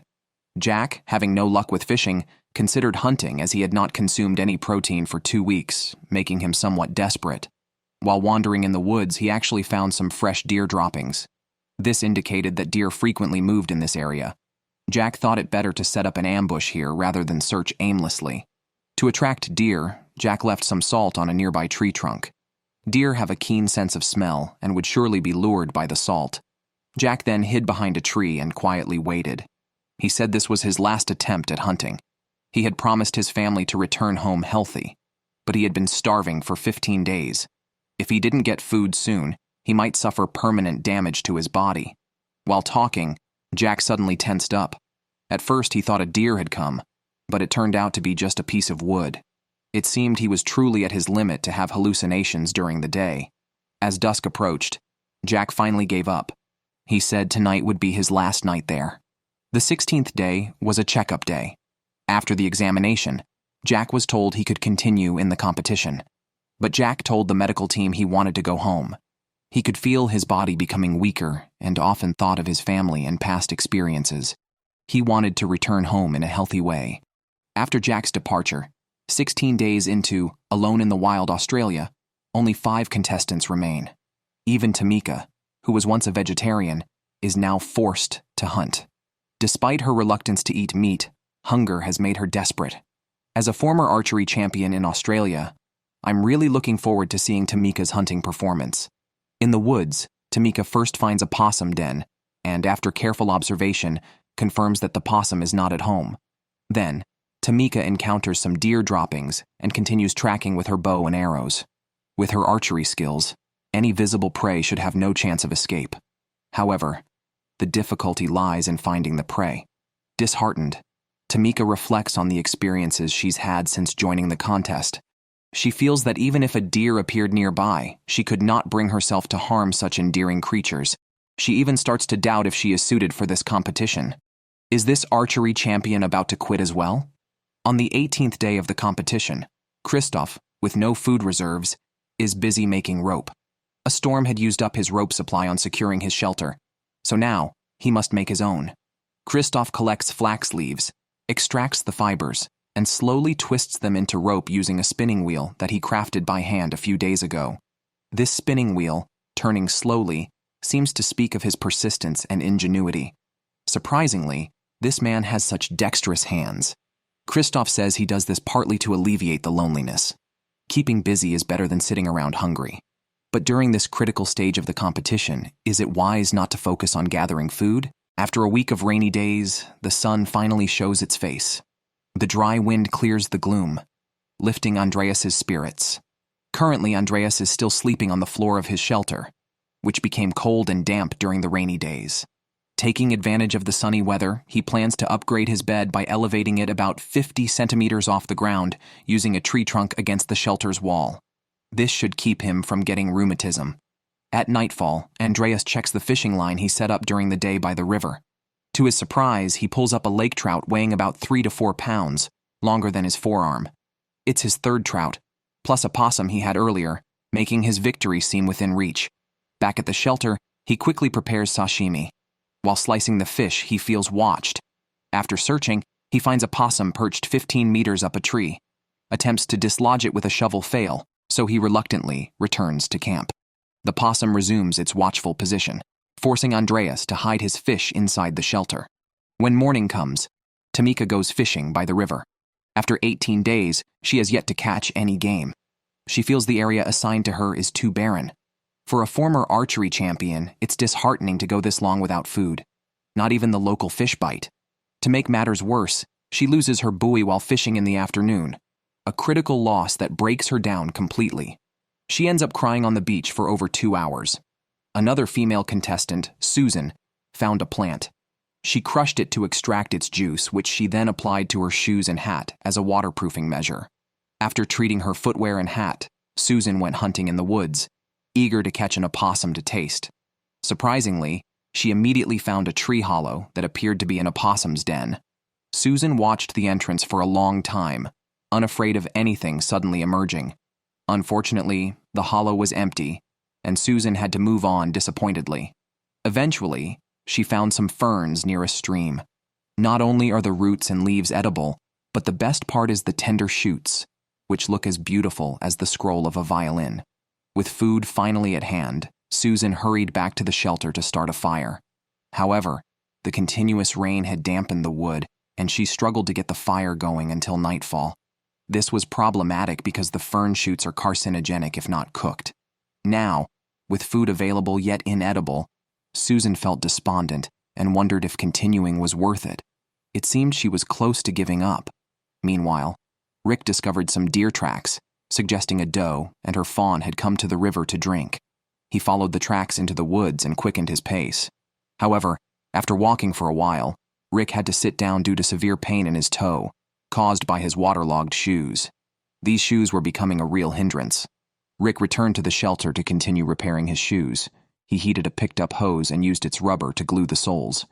Rick's shoe repair skills were improving, hinting he might become a cobbler if he didn't win the competition. On day 21 of the competition, Tamika had lost 17 kilograms since the start, and even her pants were now too large. Moreover, her menstrual cycle had not ceased, requiring extra time daily for cleaning her clothes. Tamika felt this was a warning from her body, and without food, she might not last another 3 days. Facing this hopeless situation, Tamika sat down in the camp and cried. However, being strong-willed, she decided to try harder, hoping for a breakthrough. If there were no fish nearby, she would go farther to find a new fishing spot, regardless of the difficult path. It was a do-or-die situation for her.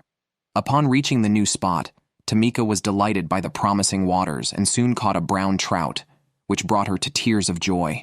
She felt this was a sign she was meant to survive in this rainforest. Tamika, no longer concerned about being a vegetarian, started devouring the trout. By day 23, 5 contestants remained.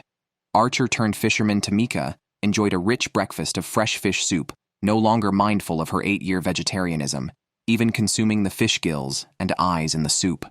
Meanwhile, Kristoff, after spending days making rope from grass, was dizzy from hunger.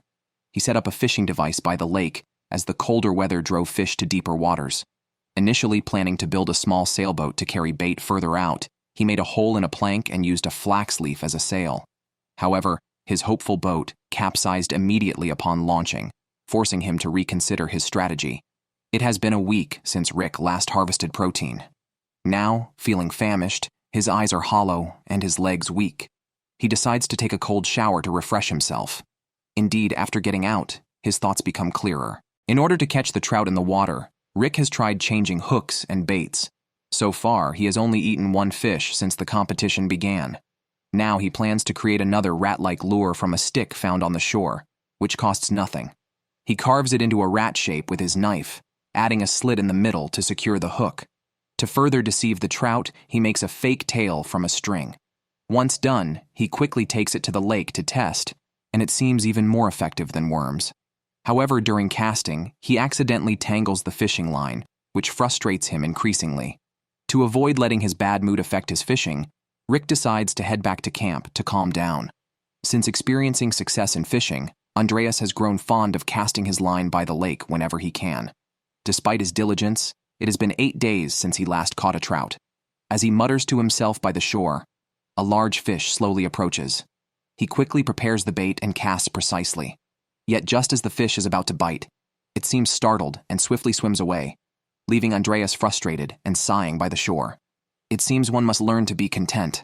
Other contestants are still starving, while he hasn't yet finished the fish at his camp. Since switching to fishing a few days ago, Tamika has fallen in love with her new profession. She sets up her fishing gear at her lucky spot and waits. 2 hours later, she catches another plump trout. Fearing the fish might escape, she hits it several times with a stick. Back at the shelter, Tamika plans on preserving the fish longer. She slices the trout into thin pieces and hangs them above the campfire to slowly dry. Once the moisture is evaporated, the smoked fish are easy to store and convenient for cooking, either steamed or braised. Afraid of small animals stealing the food, she strings the fish up from the ceiling beams with fishing line.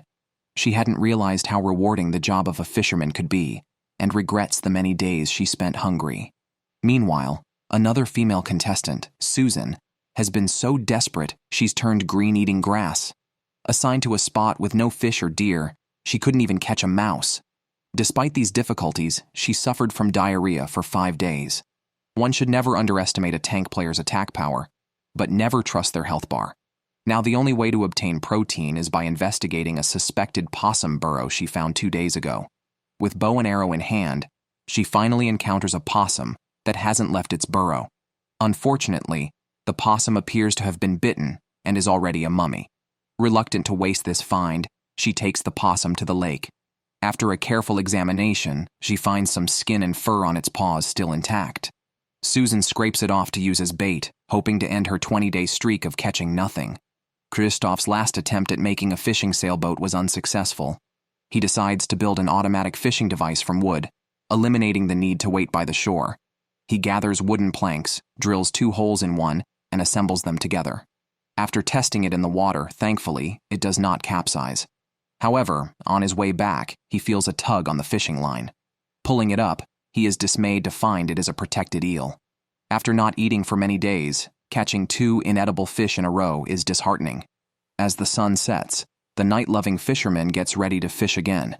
Trout are known to feed in the early morning and evening, increasing the chances of a successful catch at night. Andreas went to the old spot with his fishing rod, then started to search the water with a flashlight. Soon, he spotted a trout as thick as an arm. This catch meant more days of protein for him. Andreas was now closer to winning $250,000. On the 29th day of the competition, the production team warned of a severe storm approaching, which frightened Rick. Seeing his shelter leaking, he knew he had to reinforce it with collected wood. Meanwhile, the contestants prepared for the upcoming storm.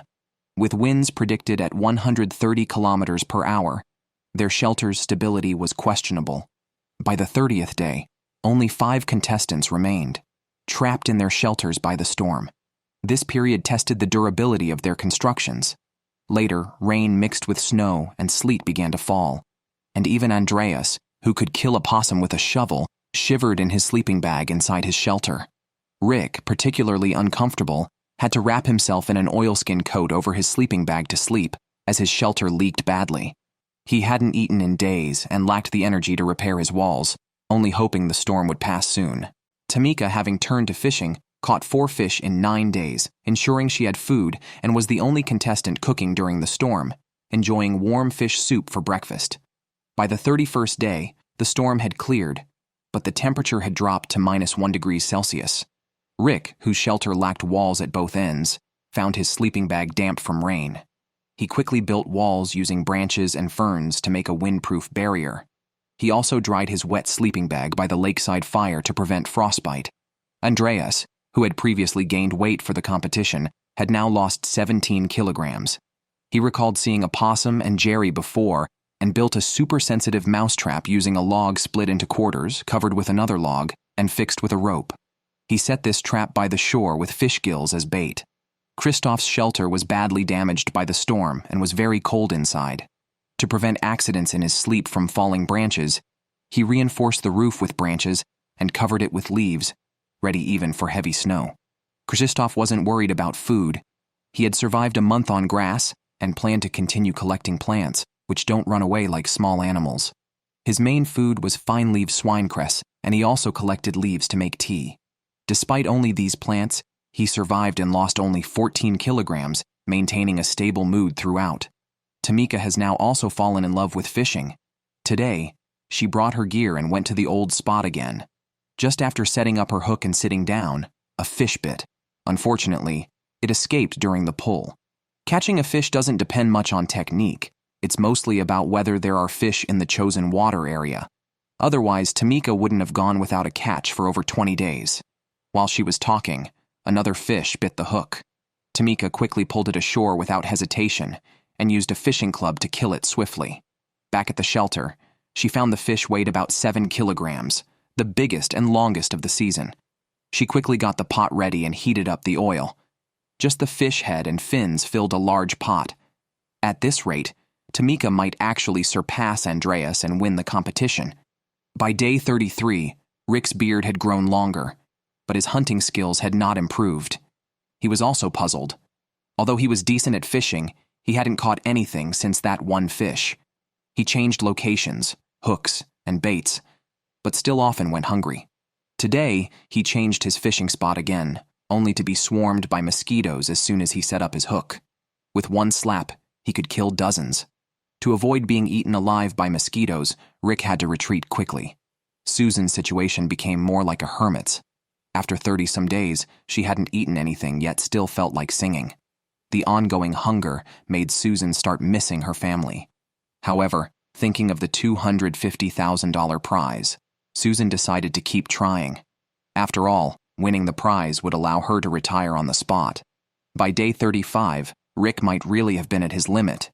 Just packing his backpack made him dizzy.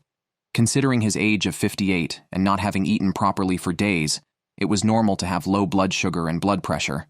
He didn't know how many days he could last, but he had to keep pushing as long as he hadn't reached his limit. He managed to start a fire and boiled a pot of lake water. The sun set and night fell. Andreas stewed some fern leaves to stave off hunger. He had been waiting for his mousetrap to work for days, but the mice ignored it every time, which felt like a slap in his face. Andreas analyzed the reason and thought that fish gills might not attract mice, so he replaced them with berries. However, in the following days, possums kept destroying the trap. Although Andreas heard the noise, he had lost hope in hunting possums. Every time they saw him, they would climb high into the trees, and he couldn't use his bow and arrow at night. The next day at dawn, Andreas quickly checked the motion camera. In the middle of the night, a mouse did enter the trap, but stayed for about 20 seconds without triggering it. The mouse escaped a split second before the lid closed. Andreas was incredibly frustrated. By day 38, Rick finally couldn't hold on any longer. Early in the morning, he sat by the lake and called the production team. Thinking about his situation, surviving 38 days on just one fish was tough. Although it was hard to give up, the lack of protein intake forced Rick to regretfully leave the competition. Now, the challenge officially entered the final stage of the 4 hungriest competitors battling it out. The competition reached day 43. After a storm, a heavy snowfall followed. Andreas was thrilled by the beautiful scenery before him, but soon he could no longer smile. The drop in temperature caused many animals to hibernate. The trout he had often caught before moved to deeper waters. With no other options, he resorted to eating leaves to get by. However, the leaves were almost gone today. To win $250,000, Andreas had to brave the severe cold to find food. His target was the easily accessible ferns. But but the damp soil in the forest, combined with ice and snow, made every step risky, and he had to be careful not to fall. 45 minutes later, he finally found his target. Without delay, he quickly cut 2 large bundles. In just that short time, his hands and feet were freezing.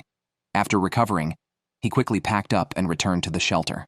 On the other hand, Kristoff was acting strangely. He lay in bed unable to sleep for about 5 hours. It seemed hunger was affecting his brain function. Yet, in these tough conditions, he still didn't think of finding food the next day. Instead, he sat by the lake foolishly carving wood. It seemed he really thought he was the magical Ma Liang. By day 46, Tamika, who had previously turned her fortunes around by fishing, was also struggling. Her previous catch had been exhausted days ago. She had been hungry for 2 days, and the falling temperature made fishing increasingly difficult. Yet, she still did not want to give up this sole food source. She packed her gear and headed to the lucky spot again. This area had once yielded 5 old lakefish, helping Tamika persevere for over 20 days. Upon arriving, she first took a sip of lake water to calm her nerves, then quickly set up her fishing gear. What followed was a long wait. But after waiting for over 3 hours, just as Tamika was about to give up and return to camp, the fishing line suddenly moved. She quickly pulled with all her might. However, the fish was perhaps too big, and instead of catching it, the line broke. This disastrous turn of events left Tamika sitting on the shore, crying. Day 47 arrived. The usually cheerful Susan also felt unprecedentedly dejected. So far, she had not caught any protein.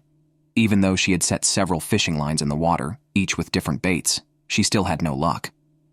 Hadn't she considered changing spots? Tamika had turned her luck around by changing locations. Desperate, Susan turned her attention to the wheatgrass behind her. If she remembered correctly, it was the seed-setting season for wheatgrass. The carbohydrates in the seeds were enough to sustain her for several days. Susan promptly picked the wheatgrass clean, returned to the shelter, and shelled the seeds with 2 stones. After frying them in a pan, they even smelled a bit like sesame. The energy density was likely many times that of leaves. Such luxurious food could only be eaten sparingly, with some left for breakfast the next day. In the blink of an eye, the competition reached day 50. The situation remained a struggle among the 4 hungry competitors. Tamika, still dwelling on the fish she lost days ago, was so upset that she lost interest in anything else. She stayed in the shelter, constantly reminiscing about the past. It seemed likely she might be the next to pack up and leave. The camera then turned to Andreas. As the weather grew colder, fishing became more difficult. But a competent hunter shouldn't always eat grass. Luckily, a few days ago, he stumbled upon a prime spot. He could even see the wild trout with the naked eye. So, Andreas took his gear and tried his luck. The new fishing spot was deep in a dense forest. It took a lot of effort to get there. As soon as he arrived, he saw 2 trout busy spawning. Since the fish were focused on laying eggs, they wouldn't bite even if food came their way. Realizing fishing was unrealistic at that moment, Andreas decided to try catching them by entering the water. This was quite risky, especially in the current sub-zero temperatures. A mishap could easily lead to hypothermia. Yet, halfway there, he realized, due to the refraction of sunlight, he had misjudged the water's depth. The trout were in a deep pit. It wasn't worth the risk. Andreas had to turn back, the fish uncaught, and himself shivering from the cold. He had no choice but to return to the shelter to warm up. Fortunately, on his way back, Andreas discovered more deer tracks. Unfortunately, the tracks went straight into a creek. Andreas had to return to the shelter and think of a plan. The competition reached day 52, and it was still dominated by 4 very hungry contestants. Kristoff was incredibly resilient, having lasted this long without any protein. In his view, as long as the production team did not send him home, he would keep enduring. However, his condition was not normal anymore. He felt dizzy and lay in the shelter all day, unable to sleep, mostly staring at the ceiling and missing home. He felt that it wouldn't be long before he had to quit. By day 53, Tamika simply did not want to move. She hadn't caught a fish in 22 days and was extremely weak from hunger. Although food was not out of reach, with Canadian geese allowed for hunting outside the camp, she wasn't just boasting about her capabilities. Besides being a former police officer, She was also a champion archer in Australia. At a distance of several meters, the geese had no chance of escape. Yet, she had not taken action because she was too upset. Having not eaten meat for 8 years before the competition, as a vegetarian, she was terrified of taking that step. Even the fish she had eaten required significant mental preparation. Now, fishing was no longer viable, and eating a goose seemed the only other option. So, Tamika took her bow and arrows to the lakeside, torn between feeding herself and not wanting to harm such adorable creatures. After hours of mental struggle, she decided to give up, mainly because the two geese seemed to be a pair and she couldn't bring herself to separate them for her own sake. Finally, she resolutely called the production team. It was a pity for Tamika, as she lost mainly due to her age and physical condition. Next door, Susan had also survived without any protein. Judging someone for not eating meat is hard as everyone has their own principles to uphold. After Tamika left, only 3 contestants remained. Andreas, with his bow and arrows, began tracking the deer. With limited energy, running through the forest was unrealistic, so he opted to wait at the last place he saw the tracks, maximizing his efforts as a hunter. As long as he wasn't forced to leave by the production team, he would continue hunting. Meanwhile, Kristoff's headache had passed, but he still felt dizzy, likely due to malnutrition. The only solution was to find food, yet he hadn't caught any fish in over 50 days, creating a vicious cycle. Kristoff also took out his satellite phone, and just when everyone thought he was about to quit, he revealed he was just joking. As long as the medical team didn't advise him to leave, he would keep pushing to see his limits. With the competition now down to 3 contestants on day 54, Susan, the only remaining female, was also reaching her limit. Surviving on just grass for 54 days was an incredible feat, but she was now bewildered. Not skilled in hunting, she had focused on gathering, but as the temperature dropped, berries and mamaku leaves became scarce, causing her inner fear to grow. Recently, she even experienced an increased heart rate. Unsure how much longer she could last, she reflected on her journey, remembering her initial excitement and the first time she found berries, even though they caused her diarrhea for 5 days. Despite these challenges, she remained optimistic, trying to catch possums and fish, yet never managing to secure any protein.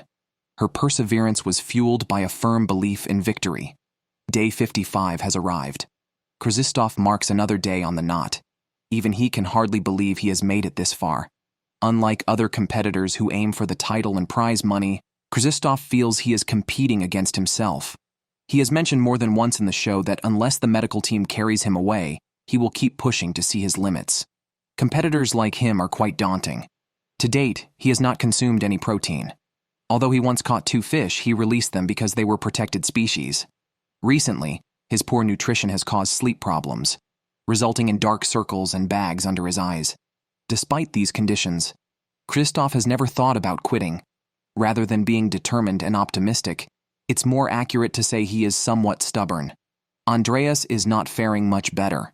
He has not caught any game for 28 days. Eating only vegetation has turned his face green. While he has considered quitting, he feels somewhat reluctant, especially after persisting for over 50 days. With only a few competitors left, enduring another day might win him $250,000. However, he has tried all possible methods and can't think of any way to turn the situation around. With no other choice, he takes his bow and arrow out for hunting again. After a half-day hunt, Andreas returns to the shelter as night falls. That evening, overwhelmed by a strong sense of defeat and hearing noises outside, he quickly grabs a shovel and goes out. Unfortunately, luck does not favor the starving man again, and he returns empty-handed. Day 56. Kristoff's insomnia worsens, sometimes managing only an hour or 2 of sleep, and at times, none at all. The lack of sleep leaves him listless during the day, making it nearly impossible to continue hunting or fishing. He often thinks of home and dreams of various delicacies. He feels his evacuation is imminent and tidies himself up, fearing his loved one's sorrow at seeing him in such a state. Susan, meanwhile, is too hungry to speak. Her thoughts are chaotic, fluctuating between morning and evening, especially missing John at night. Yet she is reluctant to return empty-handed, sensing only 1 or 2 competitors might remain, possibly giving up today or tomorrow. At this stage, the competition is a test of endurance. Andreas's situation is very bad. His thoughts are muddled, he experiences dizziness, and his low blood sugar makes him clumsy and increases his heart rate. Exhausted, he gathers some firewood and hurries back to lie down in the shelter, uncertain how many more days he can endure. He feels as if he has aged years overnight. After a night of intense mental struggle, Andreas surprisingly pulls out a satellite phone, a shocking move that essentially secures his exit from the competition. Day 58. Susan is out of options but comes up with a desperate plan: fasting. She decides to drink only water and minimize movement to reduce energy consumption. If she can't win after 3 days of fasting, it means the championship is out of her reach. Day 59. Kristoff has a bad feeling. Although he can still cope mentally, his body seems to have reached its limits. Of course, this is because he doesn't know he has made it to the finals.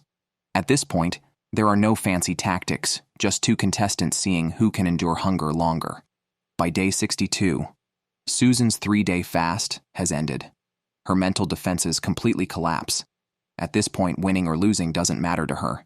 She just wants to end this terrible emptiness. So, she decides to call home tomorrow. The next day, Susan does as planned. She goes to the beach early and calls the show's team. Looking at Susan's thin face now and thinking about her plump figure when she arrived, it's clear why living alone in the wilderness is considered a major weight loss challenge. She also becomes the first contestant in the history of the show to survive 2 months on just plants. Day 64. It's time for a routine medical check. The show's team goes through the motions as usual, then starts asking Kristoff how much longer he can last. An awkward moment follows. Kristoff turns his head and starts vomiting violently. It looks like he's even throwing up bile. Turning back, the medical team tells Kristoff that he is no longer safe to continue, based on the medical assessment. Kristoff clearly understands what this means. Just as he is about to say he's quitting, a female staff member quickly stops him. They think about the implications. Letting the champion quit would be a joke for the show. Thus, the second season of Alone in the Wild Australia comes to an end, and Kristoff becomes the first champion to be evacuated by the show's team. How absurd is that? Welcome everyone to the Swedish version of Alone in the Wild. This episode's challenge is set in the primitive forests of Norway. 8 contestants are randomly placed in an uninhabited wilderness. They must build shelters, find water sources, rely on tools to find food to sustain themselves, and combat the intense loneliness deep within. Whoever lasts the longest will win the grand prize of $500,000 from the show. On the first day of the competition, 3 small boats transport the 8 contestants to their respective areas. The first contestant to appear is a beautiful woman, which is no wonder why the ratings for Alone in the Wild have been rising over the years. 29-year-old Nicole, a professional diver back home, spends her free time either working out or lifting weights, making her physically very strong. She also enjoys mountain climbing and skydiving. She joined the show because she craves solitude, so loneliness is not an issue for Nicole. As long as she can secure food, winning the $500,000 should be easy. However, reality hits her hard upon arrival when she finds fresh droppings, indicating danger. But Nicole is not worried, and even shows off the fat she saved for the competition, which could help her last a long time without food. After quickly setting up a tent, Nicole begins to explore her territory. Scattered droppings indicate plenty of animals around, and being close to a lake makes water access easy. She might even sustain herself by fishing, plus the breathtaking scenery makes it hard for her to find a reason to give up. The second contestant to appear is also a beauty, 25-year-old Ida, an ambulance nurse. Luckily, her professional skills are like having a doctor on hand, giving her an automatic health boost. After landing, Ida finds a large patch of berries, so she is not in a hurry to build a shelter. She collects a full pot before starting to look for a campsite. She stretches a rope between 2 trees, secures the sides with branches, and uses moss to seal any gaps. Her simple shelter is quickly completed. Then she patrols her territory and collects firewood. Soon, she makes an exciting discovery: a large oil drum lying quietly on the ground. With this drum, constructing a fireplace could save a lot of effort. She drags it back to the shelter to secure it, planning to get a fire going later. She believes no one will have a more comfortable first night. The third contestant is 37-year-old Jonas, a massage therapist. Just as the camera switches, Jonas has his shelter ready. He then goes out to collect some firewood and quickly gets a fire started back at camp. Jonas plans to focus on fishing for survival. So he ventures into the water, knowing the water temperature is only about 8 degrees Celsius. Staying in for over 30 minutes would risk hypothermia. He certainly is a tough one. The fourth contestant, 44-year-old Erica, is studying to become a pastor. She wants to escape the hustle of the city and purify her spirit. Thanks to her faith, Erica has a positive outlook on life. Even if she stays in the wild for 100 days, as long as God is with her, she won't feel lonely at all. Upon landing, she first collects materials to build a shelter, then gathers a lot of firewood. Naturally, the next step is to start a fire. As a newcomer to wilderness living, this is Erica's first time using a fire steel to start a fire. Surprisingly, she gets the fire going quickly, showing that life in the wild might not be so difficult after all. The fifth contestant to appear is named Rick. At 73, he is a heavyweight who served in the Swedish Navy SEALs for many years and later worked as a diplomat for the government. Despite his age, Rick is not ready to slow down and join the show to set an example for the younger participants. He is not concerned about the show's prize of $500,000. Rick quickly set up his tent and made a fire. The food issue can wait until tomorrow, given his age and need to conserve energy. As the sunset and night fell, the view of the Norwegian forest was simply beautiful. However, the atmosphere around Nicole was becoming tense. It was unclear if a bear or an elk was prowling around her shelter. Despite her bravery in checking outside, she could not pinpoint the source of the noises. The competition moved into its second day. Rick was the first to rise, heading to the lake for his morning workout. Nicole also woke up, her sleepy eyes indicating a rough night's sleep, understandably frightened by the unknown creature circling her. The sixth contestant is a handsome 38-year-old named Daniel. After waking, Daniel went fishing by the lake. With a beautiful cast, he just needed patience. Whether he could win the $500,000 was uncertain, especially knowing the strong capabilities of the other contestants. After tidying up his camp, Daniel checked his fishing line by the river and was surprised to find a fish, albeit small, making him the first contestant this season to consume protein.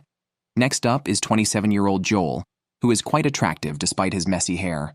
A windy night meant poor sleep, prompting Joel to rebuild his shelter. He cut down 3 trees for conical support, planning a conical shelter with ample interior space, a stable structure, and the ability to have a fire, thanks to the large waterproof tarps provided this season. The last to appear is 54-year-old Hillevi, who only started building her shelter now. It's unclear if she slept on the ground last night. Tired from working, she nibbled on some wild grass nearby, almost resembling a rabbit. Hillevi chose a single sloped roof for her shelter, saving half of her waterproof tarp and using spruce branches for a comfortable moisture-resistant floor. Remember Jonas, who dove into the water on the first day? On the second day, he slowly retrieved his fishing net, unfortunately finding nothing. Despite the heavy investment, the lack of catch frustrated him, especially since he saw fish jumping in the lake the day before. After venting his frustration, Jonas decided to upgrade his shelter, using the same method as Joel with a conical structure and surrounding it with a waterproof tarp. This season, the provision of tarps was generous. On the second day, the contestants were all striving for food. Rick fished by the river, but suddenly felt a muscle spasm. Having undergone 20 surgeries on his knees due to his military service, the cold and damp weather might have triggered his old injuries. Only able to move slowly back to camp, he stumbled and felt a stabbing pain in his joints. Despite the pain, Rick bit down and managed to stand up after several attempts, struggling back to his shelter. It seemed his ability to continue was nearly exhausted. Joel only slept for 2 hours last night, likely due to the unfamiliar environment.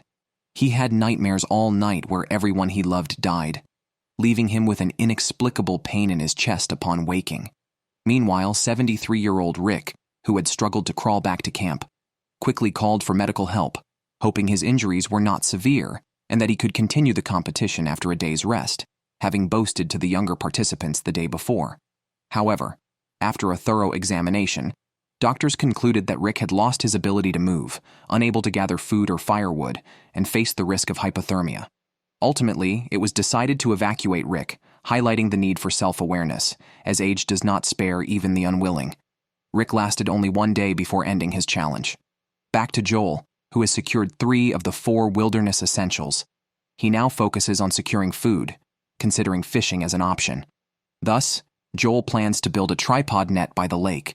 However, before starting, he is distracted by the sight of dry birch, excellent for firewood, and shifts to gathering it, indicating a potential danger due to his lack of focus.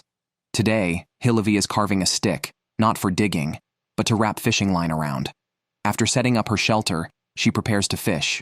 Her first few attempts at casting nearly hook her own backside, likely due to the reel not being smooth enough. Unperturbed, she considers net fishing instead, and heads to a stream where she spots a large black fish that could feed her for a week if caught. Daniel, after checking her fishing nets by the lake, is encouraged by yesterday's catch. He faces loneliness as her main challenge. He checked the fishing net and first found a small fish, then discovered 3 more, catching a total of 4 fish at once, causing envy among the other hungry participants. Jonas, despite his efforts at fishing, has not eaten for 48 hours. Learning of a neighbor catching 4 fish in a day might just make him desperate. Nicole, the first to share resources this season, fishes without reserve, diving into 8-degree water.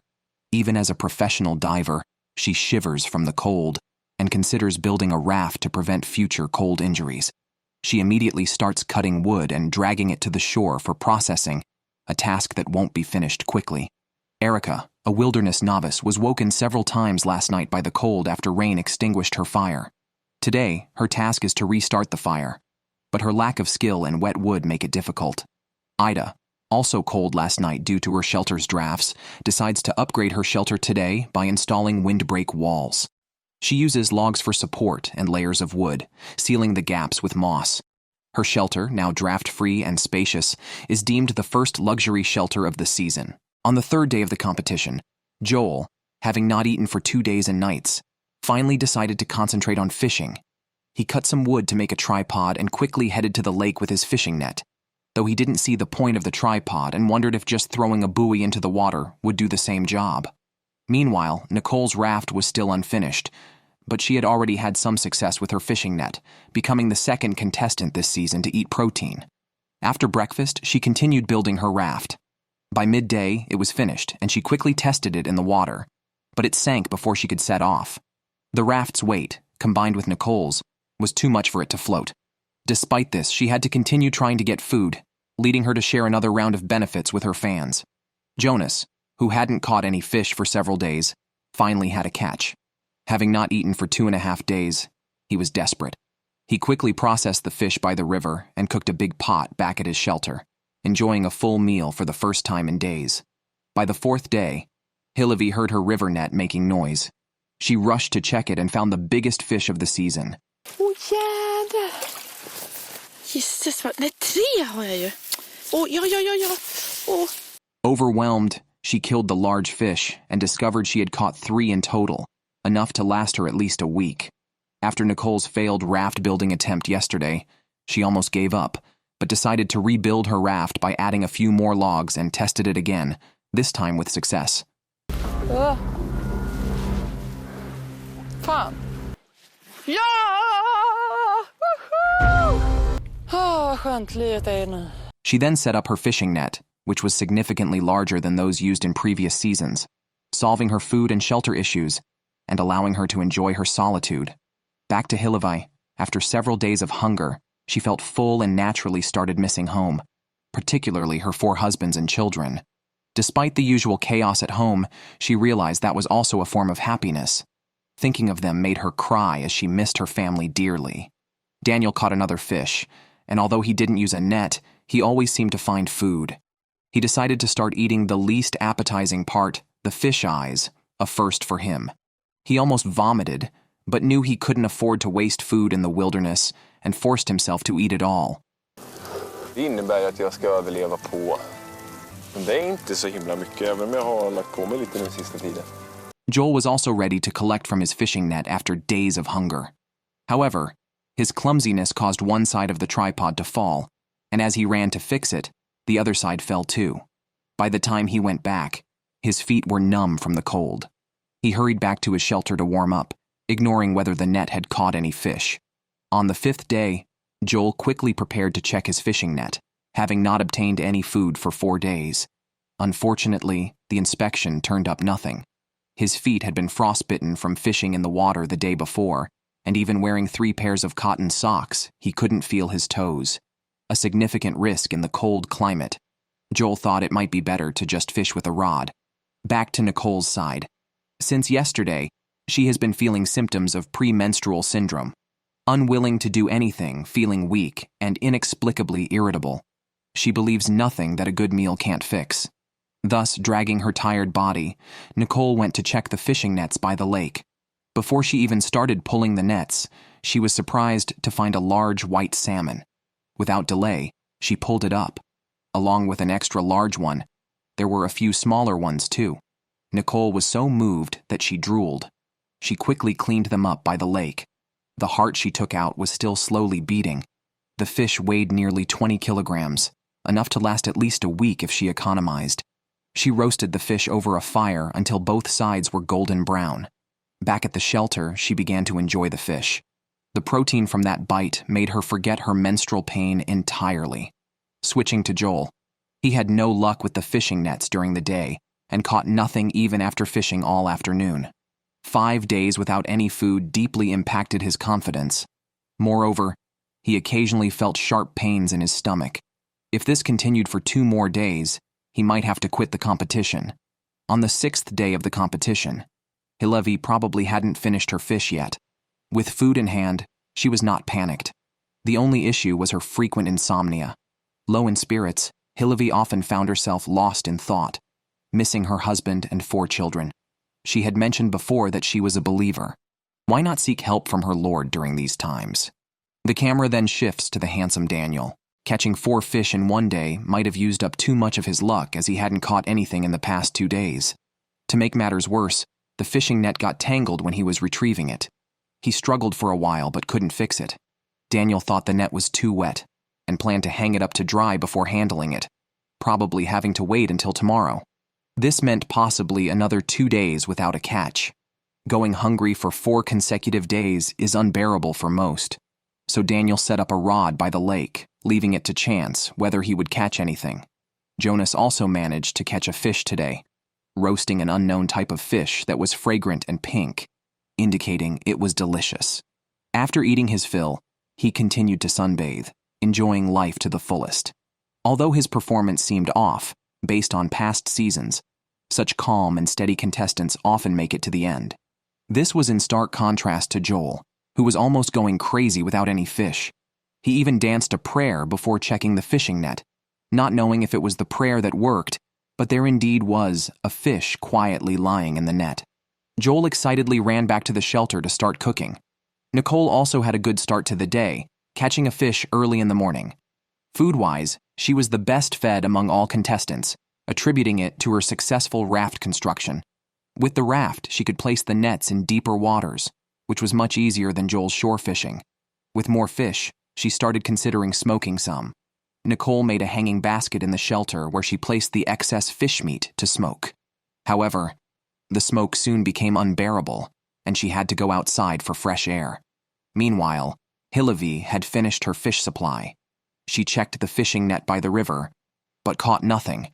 It was all down to luck in such shallow waters. By now, she had lost 7 or 8 kilograms. Hillevi then set up another fishing line in a deeper area. For dinner, she could only boil some greens. After eating, Hillevi checked the fishing line, not expecting much since it was just set up. To her surprise, she pulled up a white salmon. Although it was smaller and couldn't be devoured like the last time, this precious catch would have to wait until breakfast the next day. On the 7th day of the competition, Ida finally returned to the stage. As the only contestant who hadn't eaten any protein, she likely spent several days eating grass.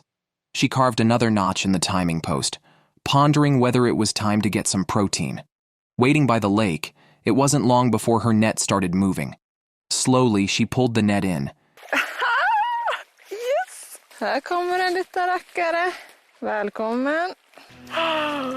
Den är nog större.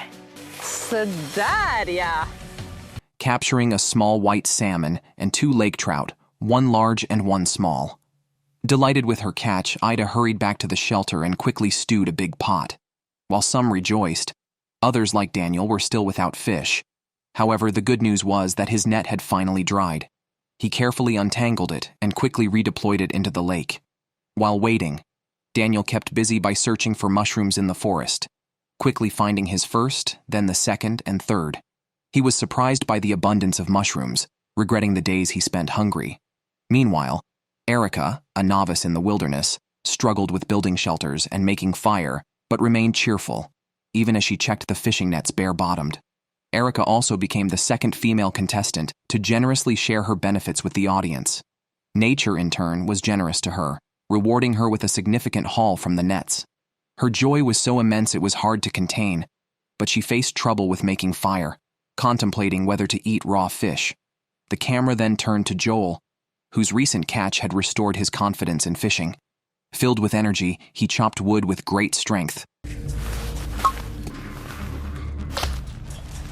Oh, my back.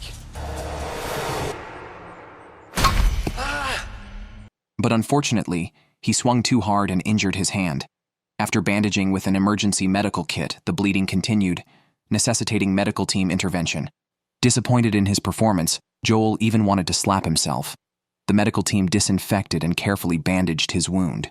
The injury was deep, reaching close to the bone, and required stitching at the main camp. After careful consideration, Joel decided to withdraw from the challenge, concluding that even winning $500,000 wasn't worth a potential permanent disability.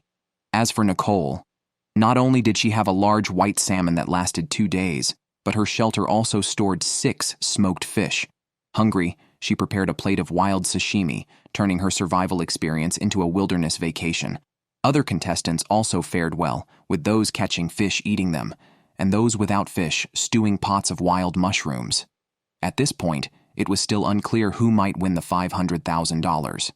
By the 8th day, 6 contestants remained, 4 women and 2 men, creating a slight imbalance.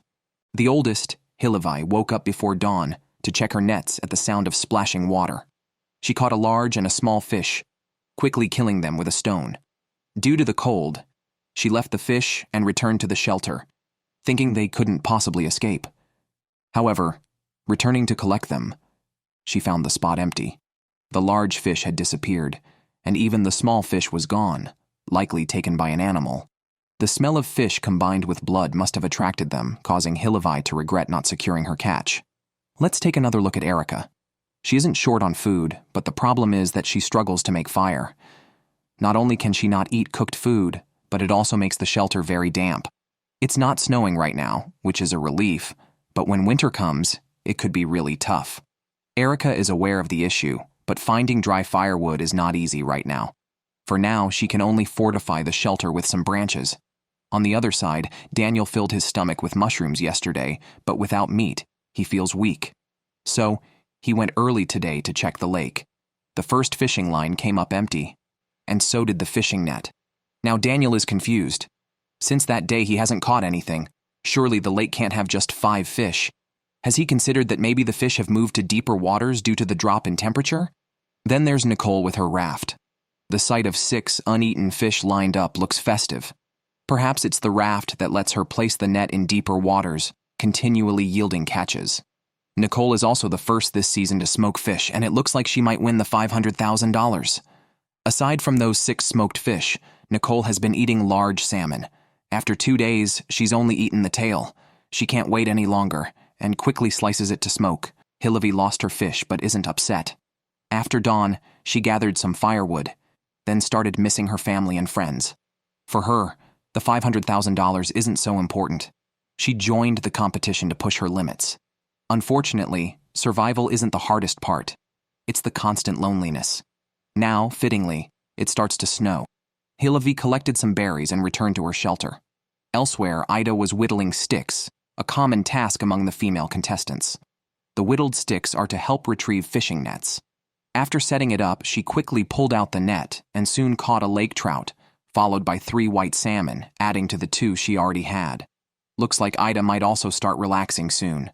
However, that night, the temperature dropped sharply. It seems the competition site is nearing winter. Erica is feeling worse, as she's the only one among the 6 contestants without a fire. Even wearing a thick coat, she shivers from the cold. Worse still, light rain began in the late night.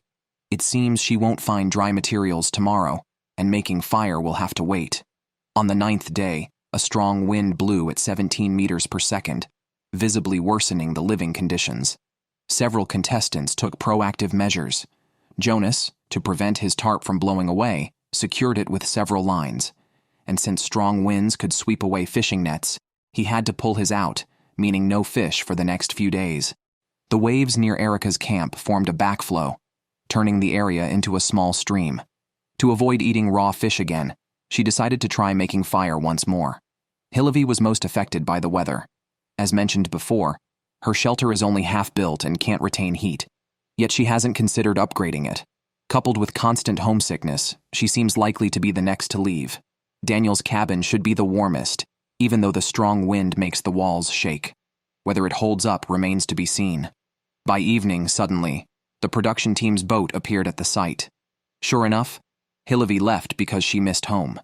Combined with the worsening weather, her homesickness was uncontrollable. In the end, she decided to quit the challenge. After Hillevi's departure, 5 contestants remain. Erica finally managed to start a fire and stewed all 4 small trout in one go. After eating, she brewed a pot of pine needle tea, resolving the last disadvantage smoothly. Coupled with her optimistic nature, it seemed she could at least make it to the finals.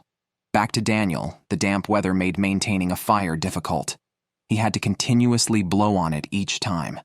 Once done, he quickly checked the fishing line by the lake and finally caught a fish. It wasn't large, but was enough for a meal. He hurriedly took it back to the shelter and stewed it, relishing the protein intake once more. Och så den lille fisken. Man känner sig lite misär. However, when it came to eating well, Nicole was the one to observe, despite the smoky process of smoking fish, she had a pot full of meat, a luxury no other contestant dared to indulge in. On the 9th night, the wind grew stronger. Jonas, wearing his clothes, crawled into his sleeping bag and boiled a large pot of hot water, yet his body temperature kept dropping. Ida, meanwhile, had plenty of dead wood around, always fearful of it falling while she slept. The harsh living conditions hinted at an increasingly difficult path ahead. As the cold winter approached, the real challenges of solitary wilderness living began. Contestants not only had to fight the extreme cold, but also faced the recurrent issue of food scarcity. Strong winds often tangled their fishing nets, complicating their food-gathering efforts. By the 10th day, only 5 contestants remained. Erica felt bewildered, mainly due to the strong winds the previous night. Sleeping alone in the deep woods was intimidating, and she openly admitted her negative emotions. Without the incentive of $500,000, she would have preferred to go home. Daniel encountered significant trouble the next day when he found he couldn't pull in his fishing net, his only means of sustenance. If he couldn't retrieve it, he might as well quit. But entering the cold 5-degree water also posed a serious risk. After less than 5 minutes, cramps set in, and he was covered in goosebumps once out of the water. If he didn't retrieve the net, the upcoming ice on the water surface would only add to the difficulties, especially with food becoming a major issue. After much consideration, he decided to take the risk, becoming the season's 4th contestant to do so. Åh, gud vad härligt. Åh, det svider på pungen!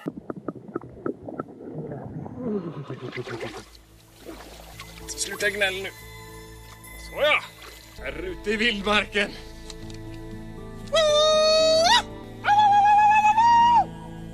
By the time he got out, his feet were numb. Ida couldn't find her fishing net in the morning either, and feared the storm might have carried it away.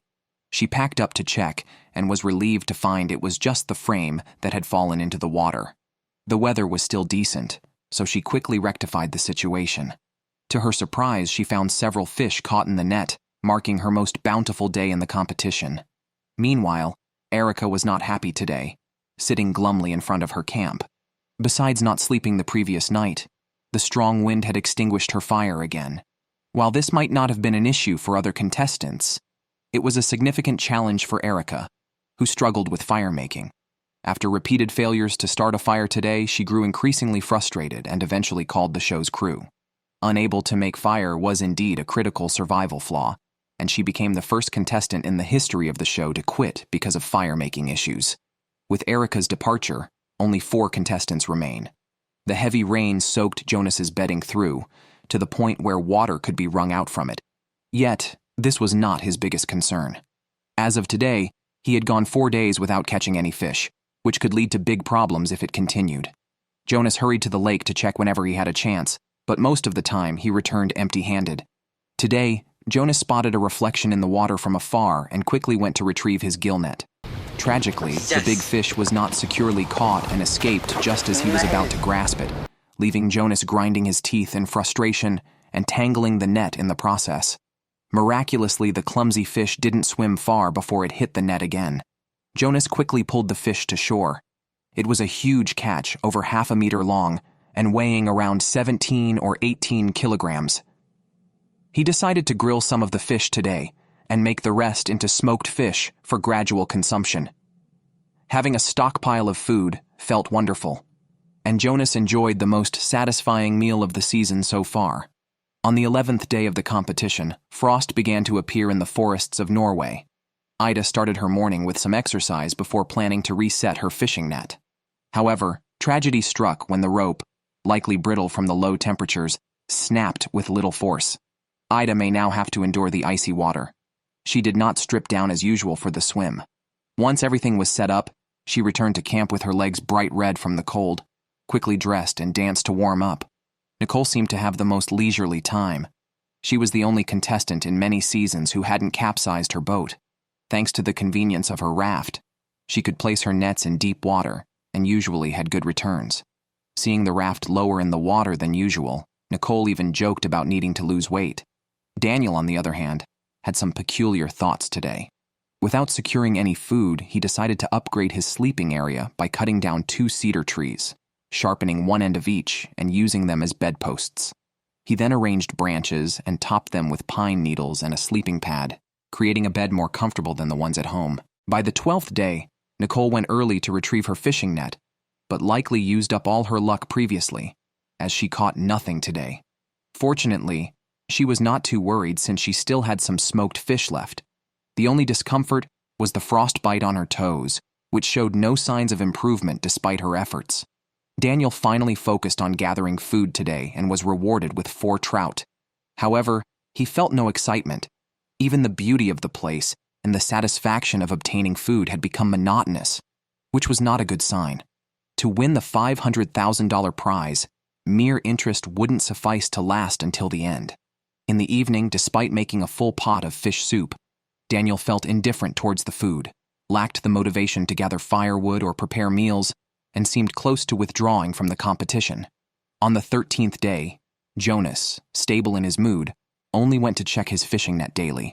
Whether or not he caught anything, he returned to his shelter for a cup of pine needle tea, feeling almost as if he wasn't in a competition. He typically ended his days by basking in the sun by the lake. On the 14th day, Ida made a new discovery in the woods, an object that looked like an accessory from a telephone pole, which she found after discovering a wild oil drum previously. Sometimes her luck was simply admirable. She used the object at the fishing net site as a pulley, and it proved to be incredibly useful. On the 15th day of the competition, only 4 competitors remain. Due to the rapid drop in temperature, Daniel spends a significant amount of time each day gathering firewood and checking the fishing nets multiple times. The longer he is alone, the less interesting he finds the situation. He often thinks about his unborn child and questions whether he should have joined this challenge, especially since his fiancée is beautiful and he worries about leaving her alone at home. He sometimes secretly wipes away tears, likely on the verge of quitting. Back at the shelter, he hangs pictures on the wall, wondering how many more days he can endure. Meanwhile, Ida is about to benefit because she has been smelling a faint bad odor, which she finally realizes is coming from her armpits due to not bathing in the cold weather. She goes to the lake intending to use dry moss for washing, but ends up just wiping herself with water, which is somewhat disappointing. After cleaning up, she checks the fishing nets, but unfortunately finds no catch today. She returns to the shelter to grab her gear and tries to find a good spot for fishing, but it starts raining just as she leaves, forcing her to return to camp disheartened. Ida has run out of supplies and expects the coming days to be even harder, but she is determined to keep going as long as she can. Back to Daniel. Starting a fire becomes especially difficult whenever it's windy or rainy, requiring him to blow on it continuously. He wonders why he hasn't built a fireplace for a more permanent solution. Food scarcity has caused Daniel to lose weight, accompanied by dizziness and rapid heartbeat, and without food, it's hard to stay warm, accelerating his pace towards quitting. On the 16th day, it seems that only Nicole still has some food reserves. Having food gives her peace of mind. She eats a piece of salmon for breakfast, then heads to the woods to chop trees. Initially, it seems she wants to reinforce her shelter, but instead, she plans to build a gym, saying life here is too boring and she needs to entertain herself. Nicole uses 3 trees to make a horizontal bar. While other contestants are struggling with hunger, Nicole needs to burn off excess energy. By the 17th day, an 8th-grade storm blows through the area. Daniel, wrapped in his sleeping bag and clothes, still feels extremely cold, particularly in his shelter that leaks air from all sides. He doesn't understand why he hasn't spent time improving it, especially when Jonas's conical shelter is much warmer and better built, with a comfortable bed and plenty of smoked fish left. Ida's shelter is also well maintained. After sealing the drafts, it has become much warmer, allowing her to appear in just a nightgown. However, food remains a challenge for her. Today, she finally catches a lake trout with plenty of roe in the fishing nets, which she enjoys with a cup of 82 lake water, instantly rejuvenating her energy. Det jag har gjort funkar. Dagens fångst hade lite rom i sig. The wind at Daniel's location grows stronger, making it apparent that his shelter's location is particularly windy. His shelter's roof is soon blown off, and upon inspection, he finds the tethered saplings have been blown down. Daniel spends considerable effort to fix it, but it seems likely that his shelter will eventually collapse. Nicole, on the other hand, is facing a different issue of having too much food and comfort, leading to an excess of energy that she struggles to expend. Similar to Daniel's lack of enthusiasm, she's not ready to give up yet, so she continues to endure. Jonas has also been feeling quite cold these past few days, but fortunately, no major issues have arisen. His hands and feet just feel a bit chilly. Daniel, however, is different. His hands are so cold he struggles to tie his shoelaces. After resting for a while, he tried again, but eventually gave up. As the sun set and night fell, several contestants began to assess the situation, calculating how many people were still in the field and how much food they had left, wondering when these dull days would end. Finally, on the 18th day, Daniel went back to the lake to check his fishing net, having not caught any food for 5 days. His weight visibly decreased, puzzling him as to why such a large fishing net often failed to catch even a single fish. In the end, he could only squat by the lake, downcast, basking in the sun. The scene shifts to Nicole, who is showing off again. She thought she wouldn't be seen with the raft, but she was just flaunting that she hadn't lost weight, spinning in front of the camera for 5 minutes before setting up the fishing net with the raft. Unfortunately, she caught only 1 fish today, so she returned to camp and went out to gather some berries. Jonas had a good day, though the catch was not large. He always managed to get something bigger than expected, such as a fish over 1/2 meter long. He quickly grilled it to a golden brown at the shelter and savored it. Svårslaget. Det är så gott. Det är så stora bitar.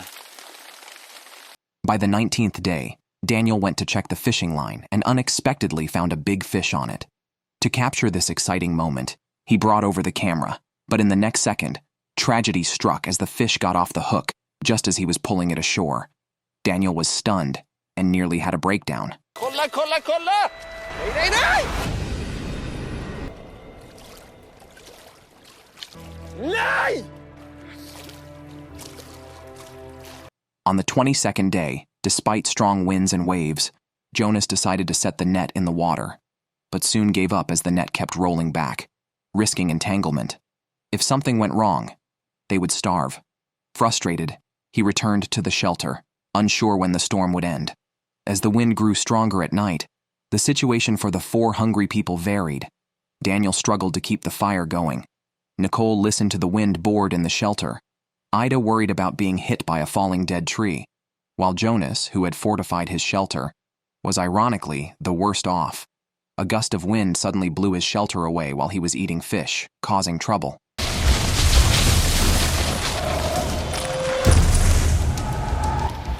Där rök mitt hem. Jag blev hemlös. Okay. Rebuilding in the dark was unrealistic, and sleeping outdoors could lead to freezing to death, so he had to make do with a corner for the night. The next day, Daniel's situation wasn't much better, but the leaky shelter somehow held up for another day, a miracle even to him.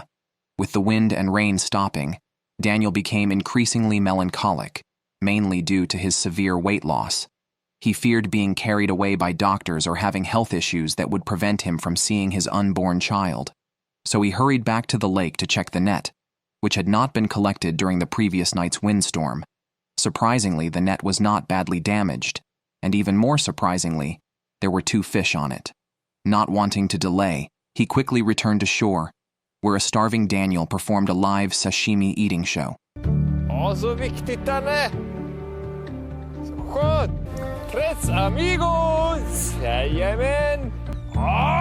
Vad bra!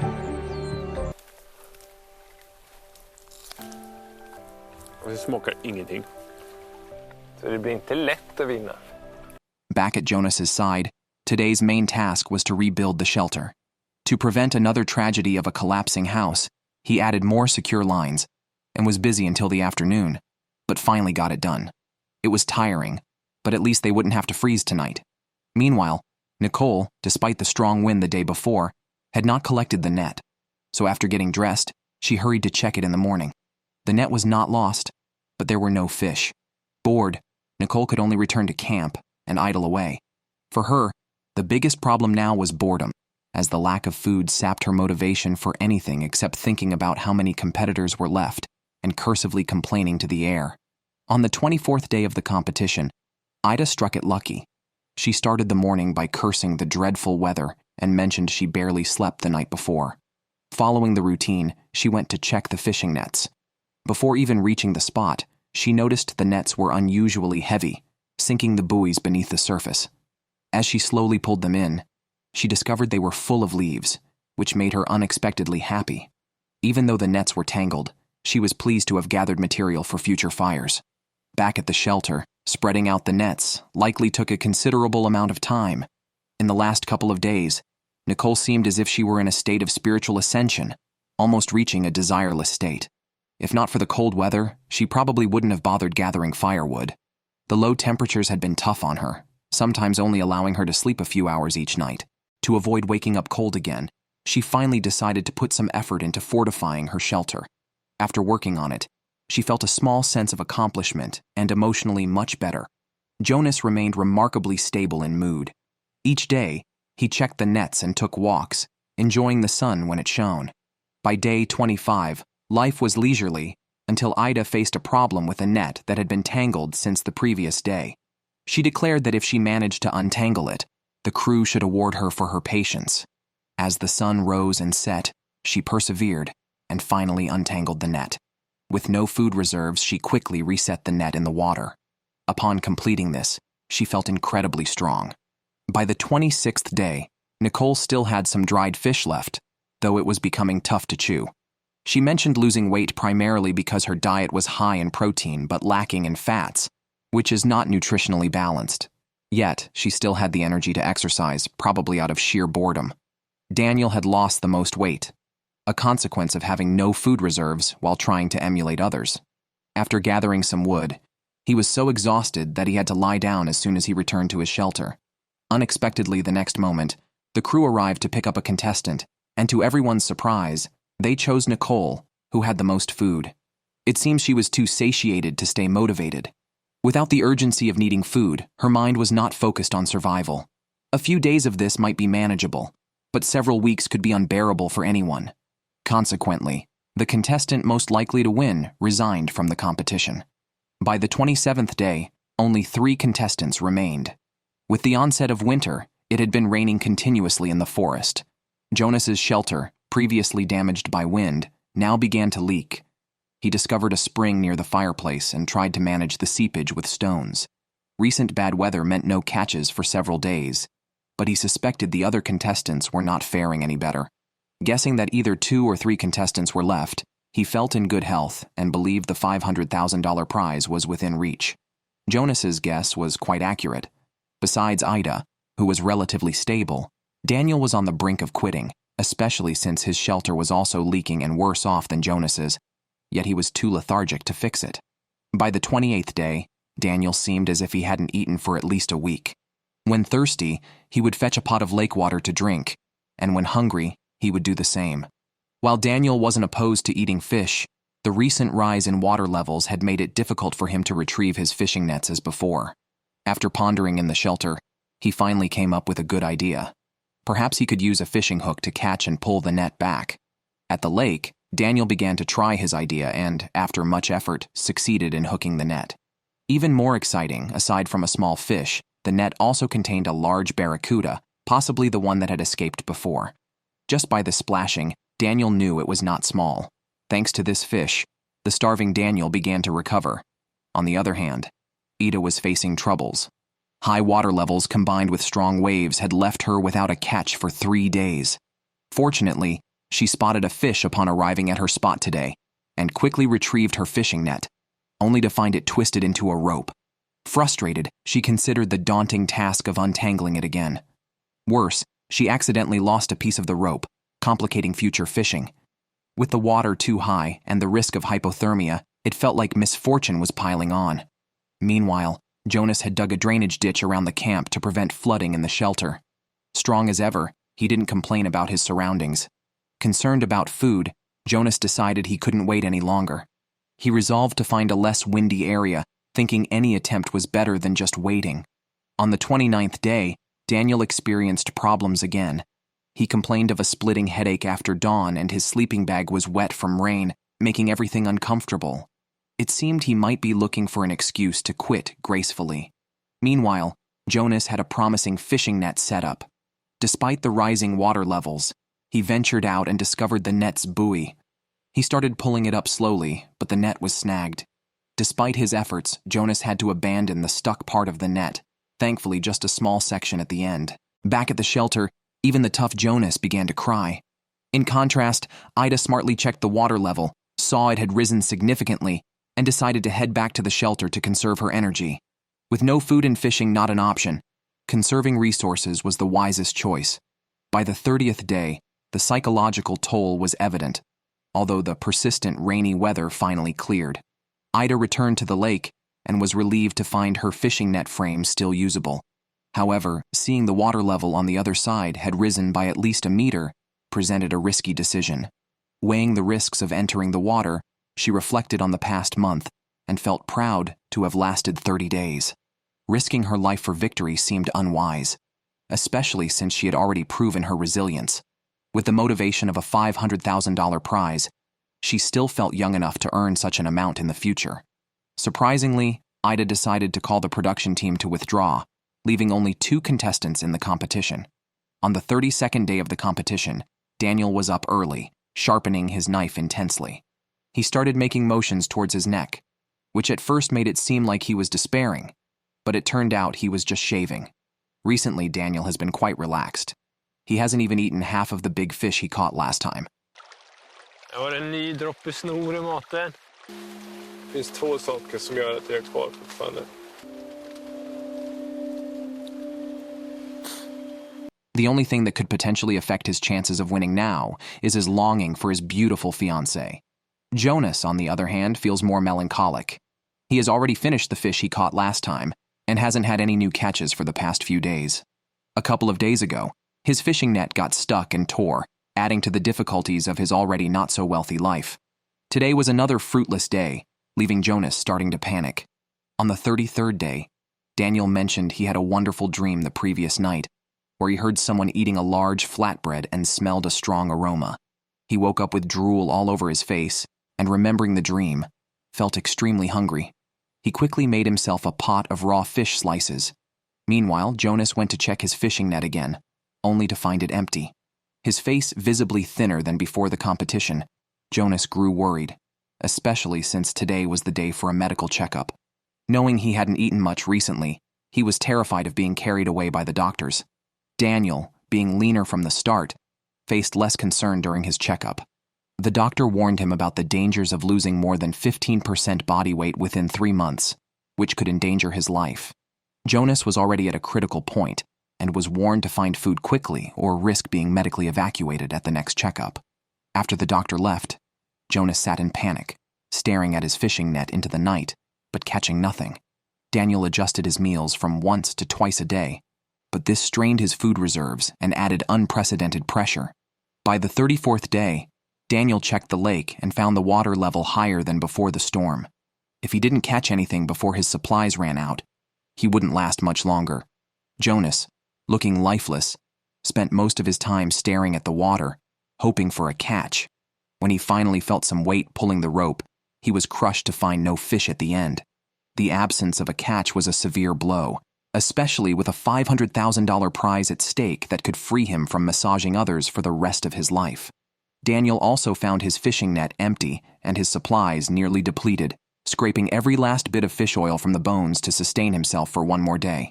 The competition was now a battle of will and luck. On the 35th day, Jonas, who had not eaten for nearly 10 days, was too weak to walk. After a thorough check by the medical team, his condition was dire, with a body fat percentage below the critical level and a body temperature of only 36.1 degrees. He had lost about 25 pounds and also faced the risk of low blood pressure. After a discussion, the medical team decided it was too risky for him to continue, and he was advised to withdraw for his safety. Although disappointed, Jonas was not surprised and peacefully packed up to leave after 35 days. With Jonas out, Daniel was the apparent winner, but the producers didn't inform him, maintaining their usual practice. Daniel didn't care much by then.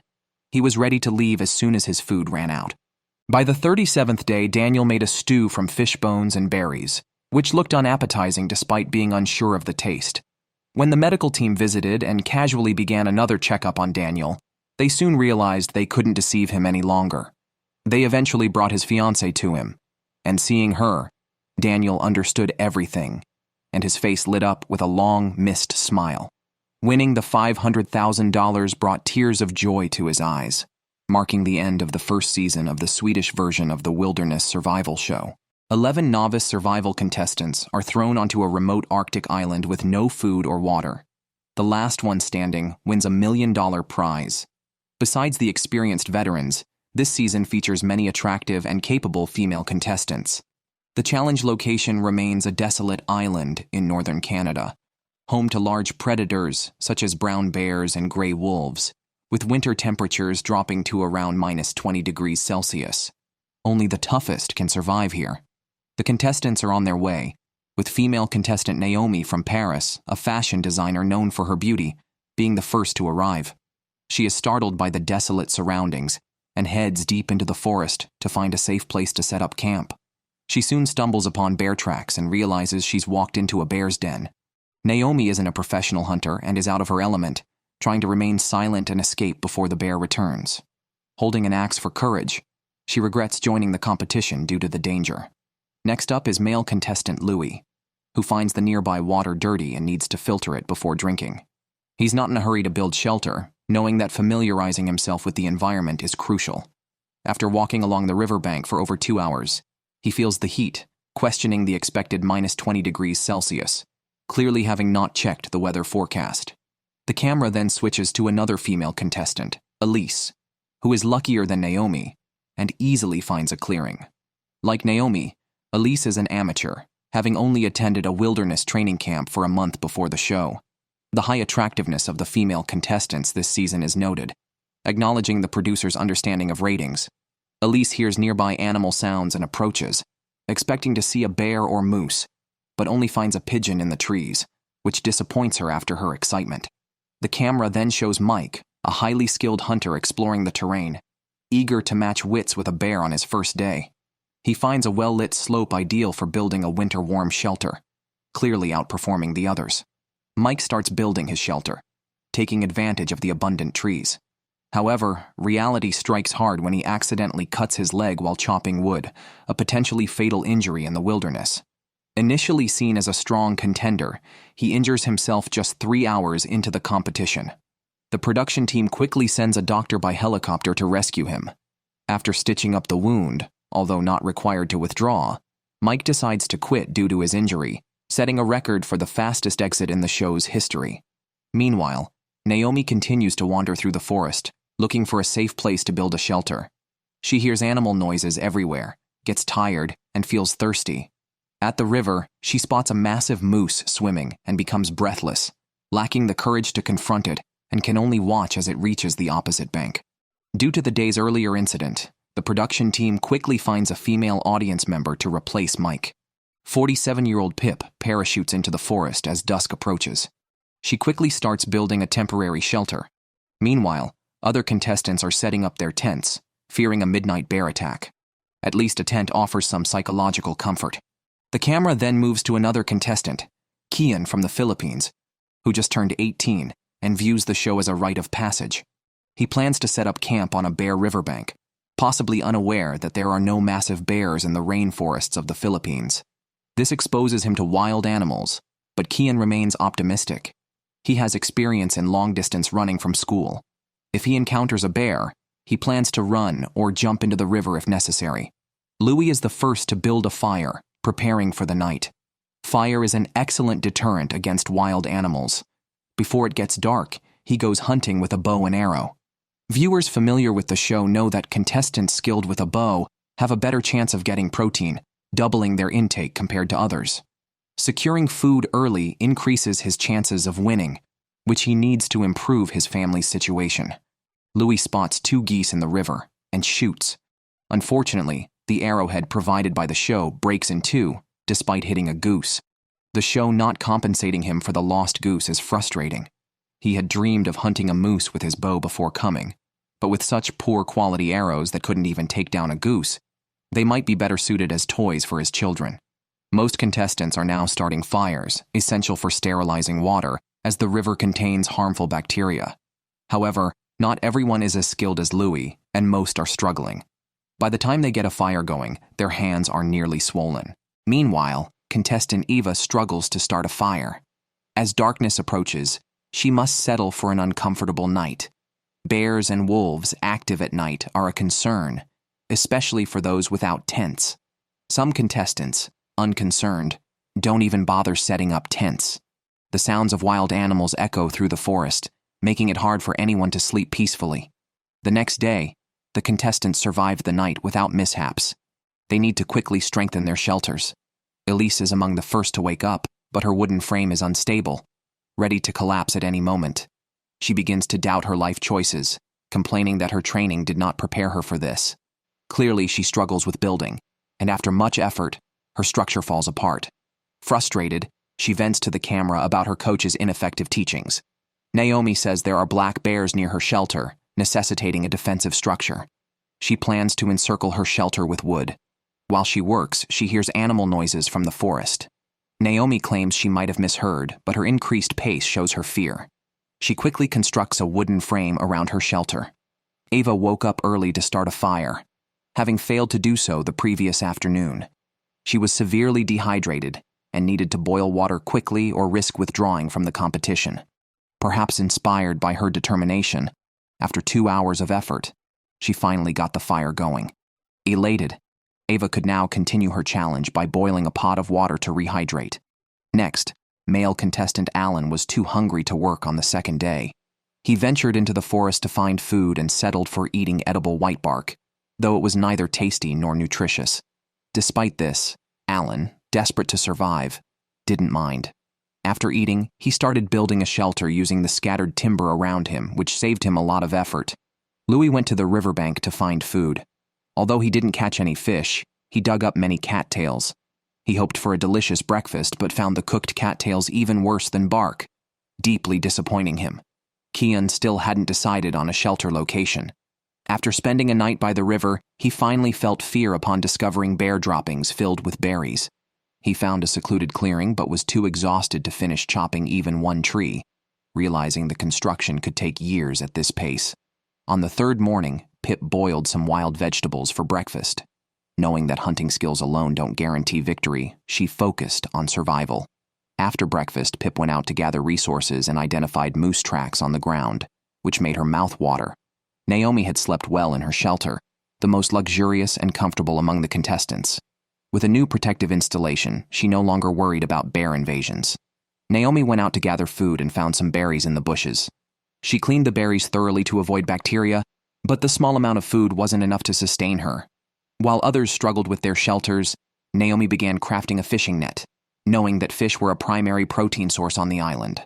Previous seasons showed that most contestants survived by fishing, and Naomi's strategy was clear. The camera turned to Kian in his temporary tent, where he was stirred by noises at 3:30 a.m., likely from a wild animal near his shelter. Frightened, he realized the competition was no game and began to miss his comfortable home, considering quitting just 3 days in. Back to Alan, who hadn't eaten since nibbling on bark. He gathered many berries, but they provided limited calories, hardly worth the energy spent collecting them. Despite searching much of the forest, Alan found nothing new and resigned himself to digging up more berries. Suddenly, he discovered a pile of black feces, unable to determine the animal that left it. The scene switched to Hunter Louie, undeterred by his failed goose hunt. He went hunting with his bow, the only contestant this season with one. As a professional hunter, his chances of winning were high. Louie found several squirrel nests in the forest. Spotting a squirrel, he swiftly shot it, but the arrow with the squirrel ended up stuck in the tree.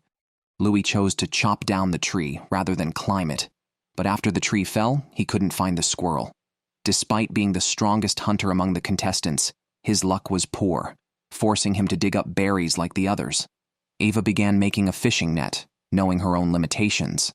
Hunting moose was unrealistic for her, so she opted to make a net and simply throw it into the river. Laura tried fishing with a hook but lacked the skill. She fished from morning until dusk without a single catch. Naomi, on the other hand, focused on making her fishing net durable and meticulous, ensuring not even a tadpole could get through. She added many stones to weigh the net down. After being absent for a whole episode, Elise finally appeared. She had spent 3 days building her shelter, but the end result was quite cozy and neat. Since Kian thought about withdrawing, he lost interest in the competition, fantasizing about going home to play video games in air conditioning. Soon, he called the production team, who were likely exasperated by his lack of commitment, making the challenge seem like child's play. Hungry Louie gathered termites from the ground and tasted them, finding them sour and bitter. After eating, he went out hunting again. Although he didn't find any boars or deer, he surprisingly found the squirrel he lost earlier. The unlucky Louie finally had some luck and became the first contestant to eat protein by making squirrel soup. As night fell, Naomi heard howling wolves, which kept her awake with fear. Laura, whose shelter was drafty and practically open to wildlife, was also terrified. She heard branches breaking nearby, indicating an approaching animal. She was too scared to sleep, enduring a sleepless night. On the 4th day, Laura decided to reinforce her shelter, facing the same issues as Elise. After struggling half the day, she couldn't even get the frame to stand. The contestants' skills this season left much to be desired. Tom, the second to wake up, had been busy chopping trees and building a cabin. During his break, he crafted a fishing tool. He had only eaten berries so far. At the riverbank, his fishing line got tangled, and he struggled embarrassingly to untangle it. Louie, having eaten squirrel, decided to build a luxurious cabin. Chopping trees consumed a lot of energy, but he was fueled by his previous meal. His newly built fence collapsed upon touching it, and he made a soup from the squirrel bones after finishing his meal. Naomi, searching for food in the forest, found a moldy animal carcass, indicating potential predators nearby. At night, just as she was about to rest, she heard beastly howls close by, troubling her and other contestants who feared the continuous eerie noises. By the 7th day, Eva found a strange bone, which she fancied could be a shark's skull, showcasing her vivid imagination. Tom returned to fishing, finally understanding how to use his line, but still caught nothing. Pip, busy building a house, took breaks to bathe in the river, enjoying life amidst the struggle. Laura, still guarding her drafty shelter, cried every morning upon waking, questioning her purpose in the competition. After much internal struggle, she decided to withdraw, realizing her participation was somewhat redundant. She lasted a few days longer than Kian, which was somewhat consoling to her friends and family. By day 8, it was apparent Elise had started her period, indicated by her hung laundry.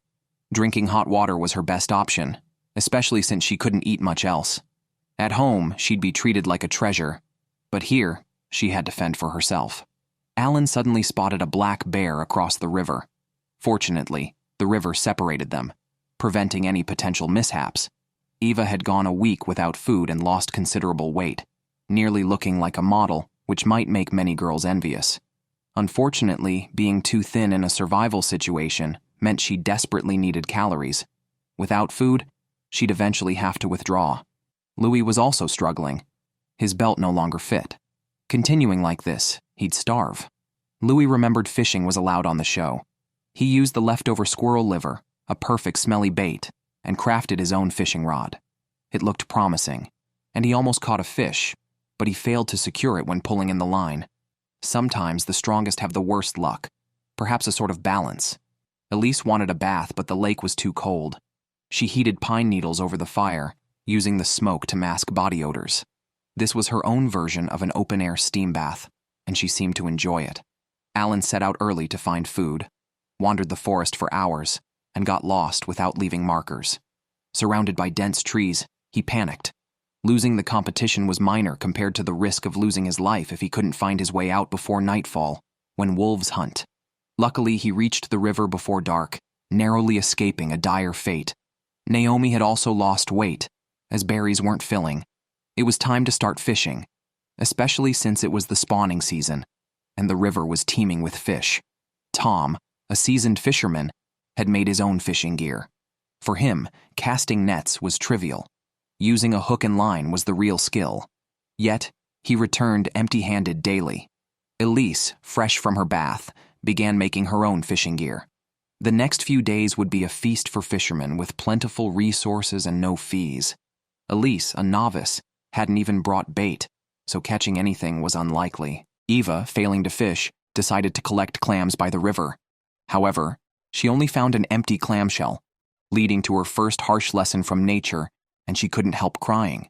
Alan returned to his shelter in the afternoon, exhausted and hungry from getting lost, wasting another day's energy. Blaming his own naivety, he felt dizzy with hunger as night fell.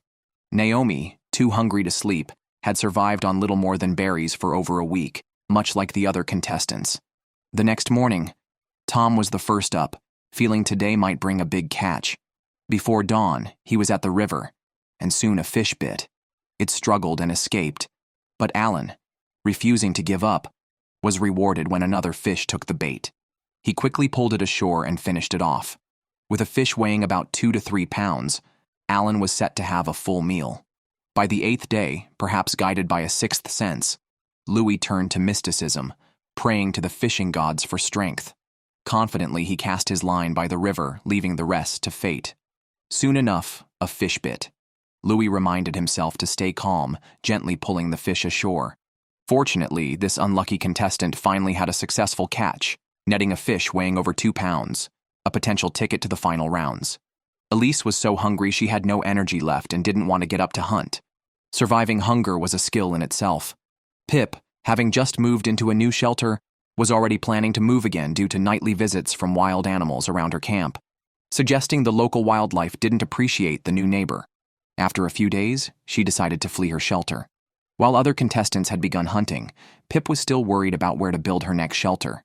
She had struggled to build this new one and would rather quit than move again. The elusive contestant Javed rarely appeared on camera, but today he filmed his hunting process. He had set several traps in the forest, noting the abundance of squirrel nests nearby. Catching and roasting a few squirrels seemed like a good idea. Spotting a wild turkey in a tree, Javed approached with a stick, but ended up nearly getting poked in the face by a branch instead of catching the turkey. Pip knew her hunting skills were lacking, so she focused on making traps instead, reasoning that if she caught nothing, it could be blamed on bad luck. She constructed a bird cage, leaving it up to fate to capture a wild turkey. Today was the 10th day.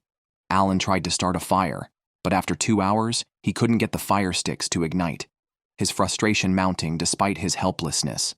Naomi adopted a more laid-back approach, perhaps acknowledging her poor hunting skills. She began identifying edible plants in the forest, including one that resembled wheat, though it was no bigger than foxtail, and tasted similar to roasted bark.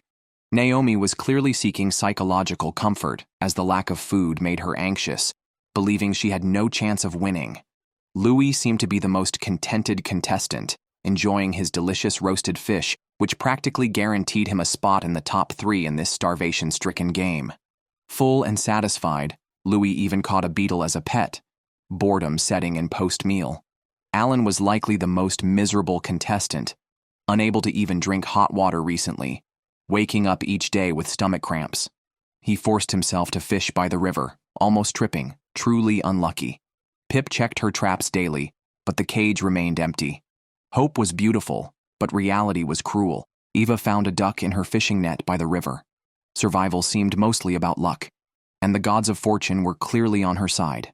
The duck would feed her for 2 days, and moved by her luck, Eva quickly processed the duck and cooked it all at once, revealing just how hungry she had been. The duck's legs were fatty yet tender, bringing her more happiness than a festive meal. Meanwhile, Elise also caught a fish by the river. Although it was small, weighing less than 2 ounces, it was enough to satisfy her craving. Perhaps the gods were feeling generous, as almost all contestants had managed to find some protein. Even Naomi, who woke up to chop wood to keep warm without food, remembered to check her fishing net after several days. She found a small fish weighing less than half a pound and made herself a pot of fish soup. She could hardly believe it. After days of eating only leaves and roots, she finally had meat. By day 12 of the competition, 3 contestants had already dropped out, leaving 8 still enduring the challenges. Louis, well-fed and in good spirits, had caught several fish and was happily singing each day. Naomi was also in high spirits, having caught a fish the day before, her first protein meal of the competition. However, today brought challenges for Naomi, as it was her time of the month, and she washed her clothes early in the morning at the river, worried that the scent of blood might attract carnivorous animals. After washing, she boiled the clothes in hot water to ensure cleanliness. Javed slept until noon as the weather had turned colder, with most of the black bears entering hibernation, relieving him of worries about nocturnal bear attacks. Even the unlucky Alan had managed to eat fish, reigniting his will to survive. His next goal was to build a winter-proof shelter. Being well-fed made physical tasks like chopping wood faster, but building a shelter was still strenuous. He made sure to keep up his protein intake, dedicating half of each day to fishing. Alan's luck was notably good today, catching a bass weighing about 8 or 9 pounds, which would keep him energized for days of physical labor. Eva showed off her mansion on camera, which was really just a tarp over a sleeping bag. Compared to the wooden cabins of other contestants, hers seemed rather shabby, and she would soon feel the cold drafts of winter. However, Eva's survival strategy focused on conserving energy, saving her strength by not building a more substantial shelter and hoping to last a few more days. Elise was in the most precarious situation. She had only eaten a tiny fish weighing less than 2 ounces in the last 2 days and was starving. Her only option was to keep trying to fish, or she would have to quit the competition as her emotional state neared its breaking point. Surprisingly, her fishing net did catch a fish that afternoon. By evening, Naomi was not looking well as she was dealing with her menstrual cycle. She had planned to rest early, but a black bear, drawn by the scent, prowled near her sturdy shelter's entrance, fortunately without causing harm. Elise roasted her fish over the fire, and the sizzling, fragrant fish was a feast for the senses. By day 13, Pip was improving her shelter, laying branches and moss around it for warmth. It wasn't very sturdy, but it kept the cold out. She found 2 beer bottles and tied them near her shelter with string to alert her to any approaching animals. After the scare with the black bear, Naomi continued to fortify her shelter the next morning, planning to install a sturdy door to keep out even elephants if necessary. Despite burning more calories than she consumed, she was more active than most. Louis, dealing with an excess of food, buried some of his fish to keep it fresh. He cleaned the fish he took out, which hadn't spoiled, and made a pot of fish soup, starting his day well-fed. He smoked the remaining fish to prevent spoilage. Meanwhile, Naomi kept improving her shelter, making it look almost like a long-term residence. She even built a small vegetable garden nearby and decorated with leaves. Her bed was layered with thick moss, making her shelter quite luxurious. She added more moss to the roof to prepare for winter. Tom also built himself a wooden cabin. However, he still lacked a stable food source and needed to continue hunting. Alan was still fishing by the river and had recently changed his fortunes, catching a 10-pound fish, more than he could eat. He cooked a large pot of fish and smoked the leftovers. Just days ago, Alan had considered quitting, but now he was planning to compete for the championship, being one of the only contestants besides Louis with a food reserve. However, his fish stew was a sticky mess, with a texture that left much to be desired. By day 12, Louis began preparing for winter by cutting down several trees to use for shelter improvements, jokingly claiming he was trying to stay active to lose weight. He even planned to get a tattoo, seemingly because he had too much free time after being well fed. Ava was collecting firewood when suddenly dark clouds passed overhead, signaling an impending heavy rainstorm. This was a test of how waterproof the shelters were. Contestants with more luxurious shelters were excited, as their hard work would soon prove its worth. By evening, strong winds shook the trees violently, making it impossible for the contestants to sleep, especially worrying about trees falling on them. Naomi, however, wasn't concerned, confident that her sturdy shelter could withstand any fallen trees. The next morning, Tom was the first to wake up, finding the area around his shelter littered with fallen trees, a chaotic and unsettling sight. Louis's area was similar, with many trees down, a potential opportunity to catch squirrels. He set many traps, not out of necessity, but to vary his diet. While other contestants had at least caught fish occasionally, Javed hadn't touched a single fish scale, but still persisted in fishing daily at the lake, making it his routine task. On the other hand, Alan had been overeating to the point of immobility. According to the law of retribution, he soon suffered stomach pains, suspecting a parasitic infection, which dampened his spirits significantly. Naomi was still dealing with her menstrual cycle and worried the scent might attract black bears again. Like Elise, she opted for smoking herself to mask her scent. Pip's daily routine involved peeling bark and brewing tea, surviving in a way that seemed almost miraculous. However, she was starting to miss her husband and son, a sign that she might soon quit, as it's common for survival contestants to start thinking of home when struggling. Louis, checking his traps, actually caught a squirrel.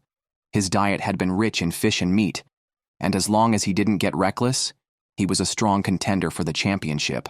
However, he needed to keep himself busy daily to avoid overthinking. Despite taking a smoke bath, Naomi couldn't rest easy as a black bear still lingered near her camp, haunting her.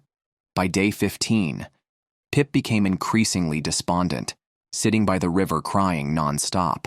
Once a survivalist's morale breaks, it's almost always irreversible. Pip chose to exit the competition. Despite her ability to survive on minimal resources like tree roots, her mental stability was not robust enough. With 7 contestants remaining, except for Eva, who had little to do, the others were busy upgrading their shelters. Javed continued his fruitless fishing, possibly needing to consider if his technique was flawed. Remembering his family, he also contemplated quitting. We've mentioned Louis's severe psychological issues. Being well fed with fish and meat didn't satisfy him. Instead, he felt irritable daily. A sociable person, Louis struggled with the loneliness of wilderness solitude, raising the question of whether even this top seed might drop out. Winter is quickly approaching. Tom has found that the water in his pot has frozen, and if the lake freezes over, it will be even harder for the contestants to find food. Even the leaves have a layer of ice on them. Tom has no choice but to try his luck fishing by the lake, where he notices the water level is dropping, indicating that the fish spawning season has passed, making it difficult to catch any more fish. He heads into the forest and spots a wild turkey in a tree, but without a bow and arrow, he can only watch it hungrily. He tries to trap the turkey with a rope on a branch, but this unreliable method proves fruitless. Elise hasn't eaten for days and has lost 20 pounds in just over half a month, a weight loss speed comparable to flying. Today, her fishing net is still empty. Meanwhile, Alan and Louis are living comfortably, still having fish from earlier catches. The old hunter Javed has given up fishing after discovering a squirrel, but he also didn't bring his bow and arrow today. His shelter is quite shabby, looking more like a pile of firewood. Javed hasn't caught any game for half a month and is close to quitting unless he can change his situation. His fishing net is also empty, adding to his frustration. He feels useless, as he neither hunts with a bow nor fishes effectively. Louis had buried fish in the ground to eat later and is also proficient in archery, making it difficult for him not to win. After eating, he immediately goes out to work, cutting down all the trees in front of his shelter to clear the view of the lake, constantly needing to distract himself. Louis even built a large door for his makeshift shelter, mainly out of boredom. However, after all this, he starts missing his girlfriend and can't stop his tears, showing his sensitive side. Although Louis is the strongest hunter among the contestants, he contemplates calling the show to quit, but is reluctant to give up the $1 million prize. Sometimes having too much food can be a problem. Without it, he would probably still be busy hunting. Naomi is also hungry but is so obsessed with building her shelter that she doesn't think about much else. It's very cold recently, and Naomi plans to build a fireplace inside her shelter. Tom has the same idea and has collected a lot of stones, important materials for making a stove. Eva's shelter is the simplest among all the contestants, but she thinks she can get through it by enduring, mainly because she's too lazy to exert the effort needed for chopping trees. Recently, Eva hasn't caught any fish either, and feels she can barely hold on, suddenly feeling overwhelmed and starting to cry. Meanwhile, Louis has regained his spirit. He goes hunting with his bow and arrow, realizing that keeping busy keeps him from overthinking. He walks through the forest to the riverbank, where the rushing water calms him down. Upon reflection, he realizes he's been doing quite well and decides to put down the satellite phone he was holding. As for Tom, he is in a good mental state. Mice have appeared near his shelter, providing him with an opportunity to fill his stomach. On day 17, Alan's food reserves were dwindling, so he decided to go out to find something to eat. Since he couldn't catch any fish, he tried digging for clams in the river. With the water temperature near 0 degrees, Alan bravely entered the river without pants but ended up with nothing, not even a clamshell, and only managed to freeze himself and cut his foot. Tom started making a trap to catch mice using a few sticks and a stone, easily set up. Elise was still hoping her fishing net would yield something, but not only did she catch no fish today, her net was also torn by the wind and waves.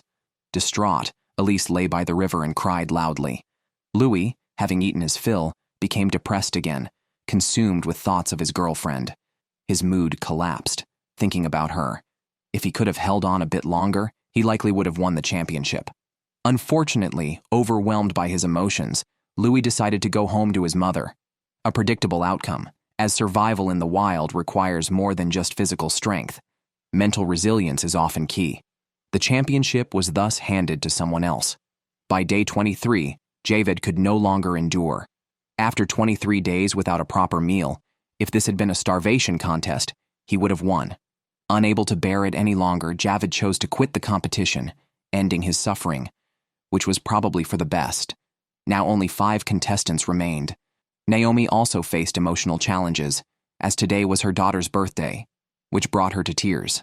However, she was much stronger than Louis and quickly managed to regain her composure. With her main competitor Louis out, Alan was the only one left with a food reserve. Wild turkeys appeared near his camp, but not knowing how to use a bow and arrow, Alan quickly made a bird trap with some branches. Catching a turkey would now depend on luck. Tom's trap finally paid off, yielding a flattened mouse, a feast for him. He promptly prepared and cooked it, grateful for its timely arrival. Naomi also started missing her family, crying daily as she looked at a photo of her daughter. Normally, thinking of family might motivate someone, but for these contestants, it often led to thoughts of quitting. The show allowed each contestant to bring a photo of a family member, which turned out to be a pitfall, as those who looked at their photos often ended up quitting. Even the strongest have their moments of vulnerability. Naomi made a frame for her photo and hung it by her bed, signaling she might also be close to quitting. Eva's situation wasn't much better. Her leaky tent couldn't withstand the conditions, and she was soon freezing. Overwhelmed by the harsh realities, Eva chose to leave the competition. Now, only 4 contestants remained. Alan checked his bird trap, which unfortunately was empty. His previous fish reserves were depleted, and now he too had to face hunger. Even Alan was prepared to quit. But just then, the show sent a message congratulating them on making it to the final 4. Upon hearing they were among the last 4, the contestants were re-energized, filled with renewed hope. As the weather grew colder, the competition intensified. After waking up, Naomi went to the river to check her fishing net. She hadn't eaten for a week. The water level was dropping due to winter, and the fish were becoming scarce. Relying solely on the net wasn't enough, so Naomi tried fishing with a hook and unexpectedly caught a big fish, earning herself a beginner's luck package in fishing. When Elise learned she had made it to the final 4, she felt her strategy of enduring hunger was effective. She smeared some ash on her face and continued to persevere. Tom fished nearly every day, but never caught anything. Despite his daily efforts, fishing proved to be a matter of luck. In contrast, Alan enjoyed a steady diet of fish, even finding them too fatty and turning most into dried fish. As time passed, it was day 28. Alan had finished his stored food and couldn't sleep due to hunger. Although lucky, his tolerance for hunger was low. He missed his wife and thought about quitting. He decided to let fate decide. If his traps set in the forest caught something today, he would stay.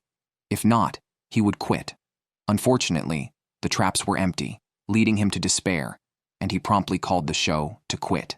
Elise, who had been starving for about 20 days, seemed unaffected, but her traps were also empty. She was unsteady on her feet and even got lost. Luckily, she found her way back to the shelter using markers she had made on trees. Naomi checked her fishing net again, and to her delight, found a fish. She joyfully prepared and fried it, its crispy outside and tender inside, boosting her confidence. As of now, Tom had been unsuccessful in fishing for a week and decided to give up, checking his traps in the forest instead. Although there were signs of animal visits, he caught nothing. His persistence was admirable. By day 31, Naomi couldn't bear the emotional strain any longer. As a mother, not seeing her child for a month was torturous. She decided to quit the competition, even though victory was close. Naomi's endurance was commendable, and she secured third place. Now only 2 contestants remained. Tom remained optimistic, despite being so hungry that his pants no longer fit. After Naomi's departure, Tom finally caught a big fish. His luck seemed to manifest only at critical moments. Elise was barely holding on.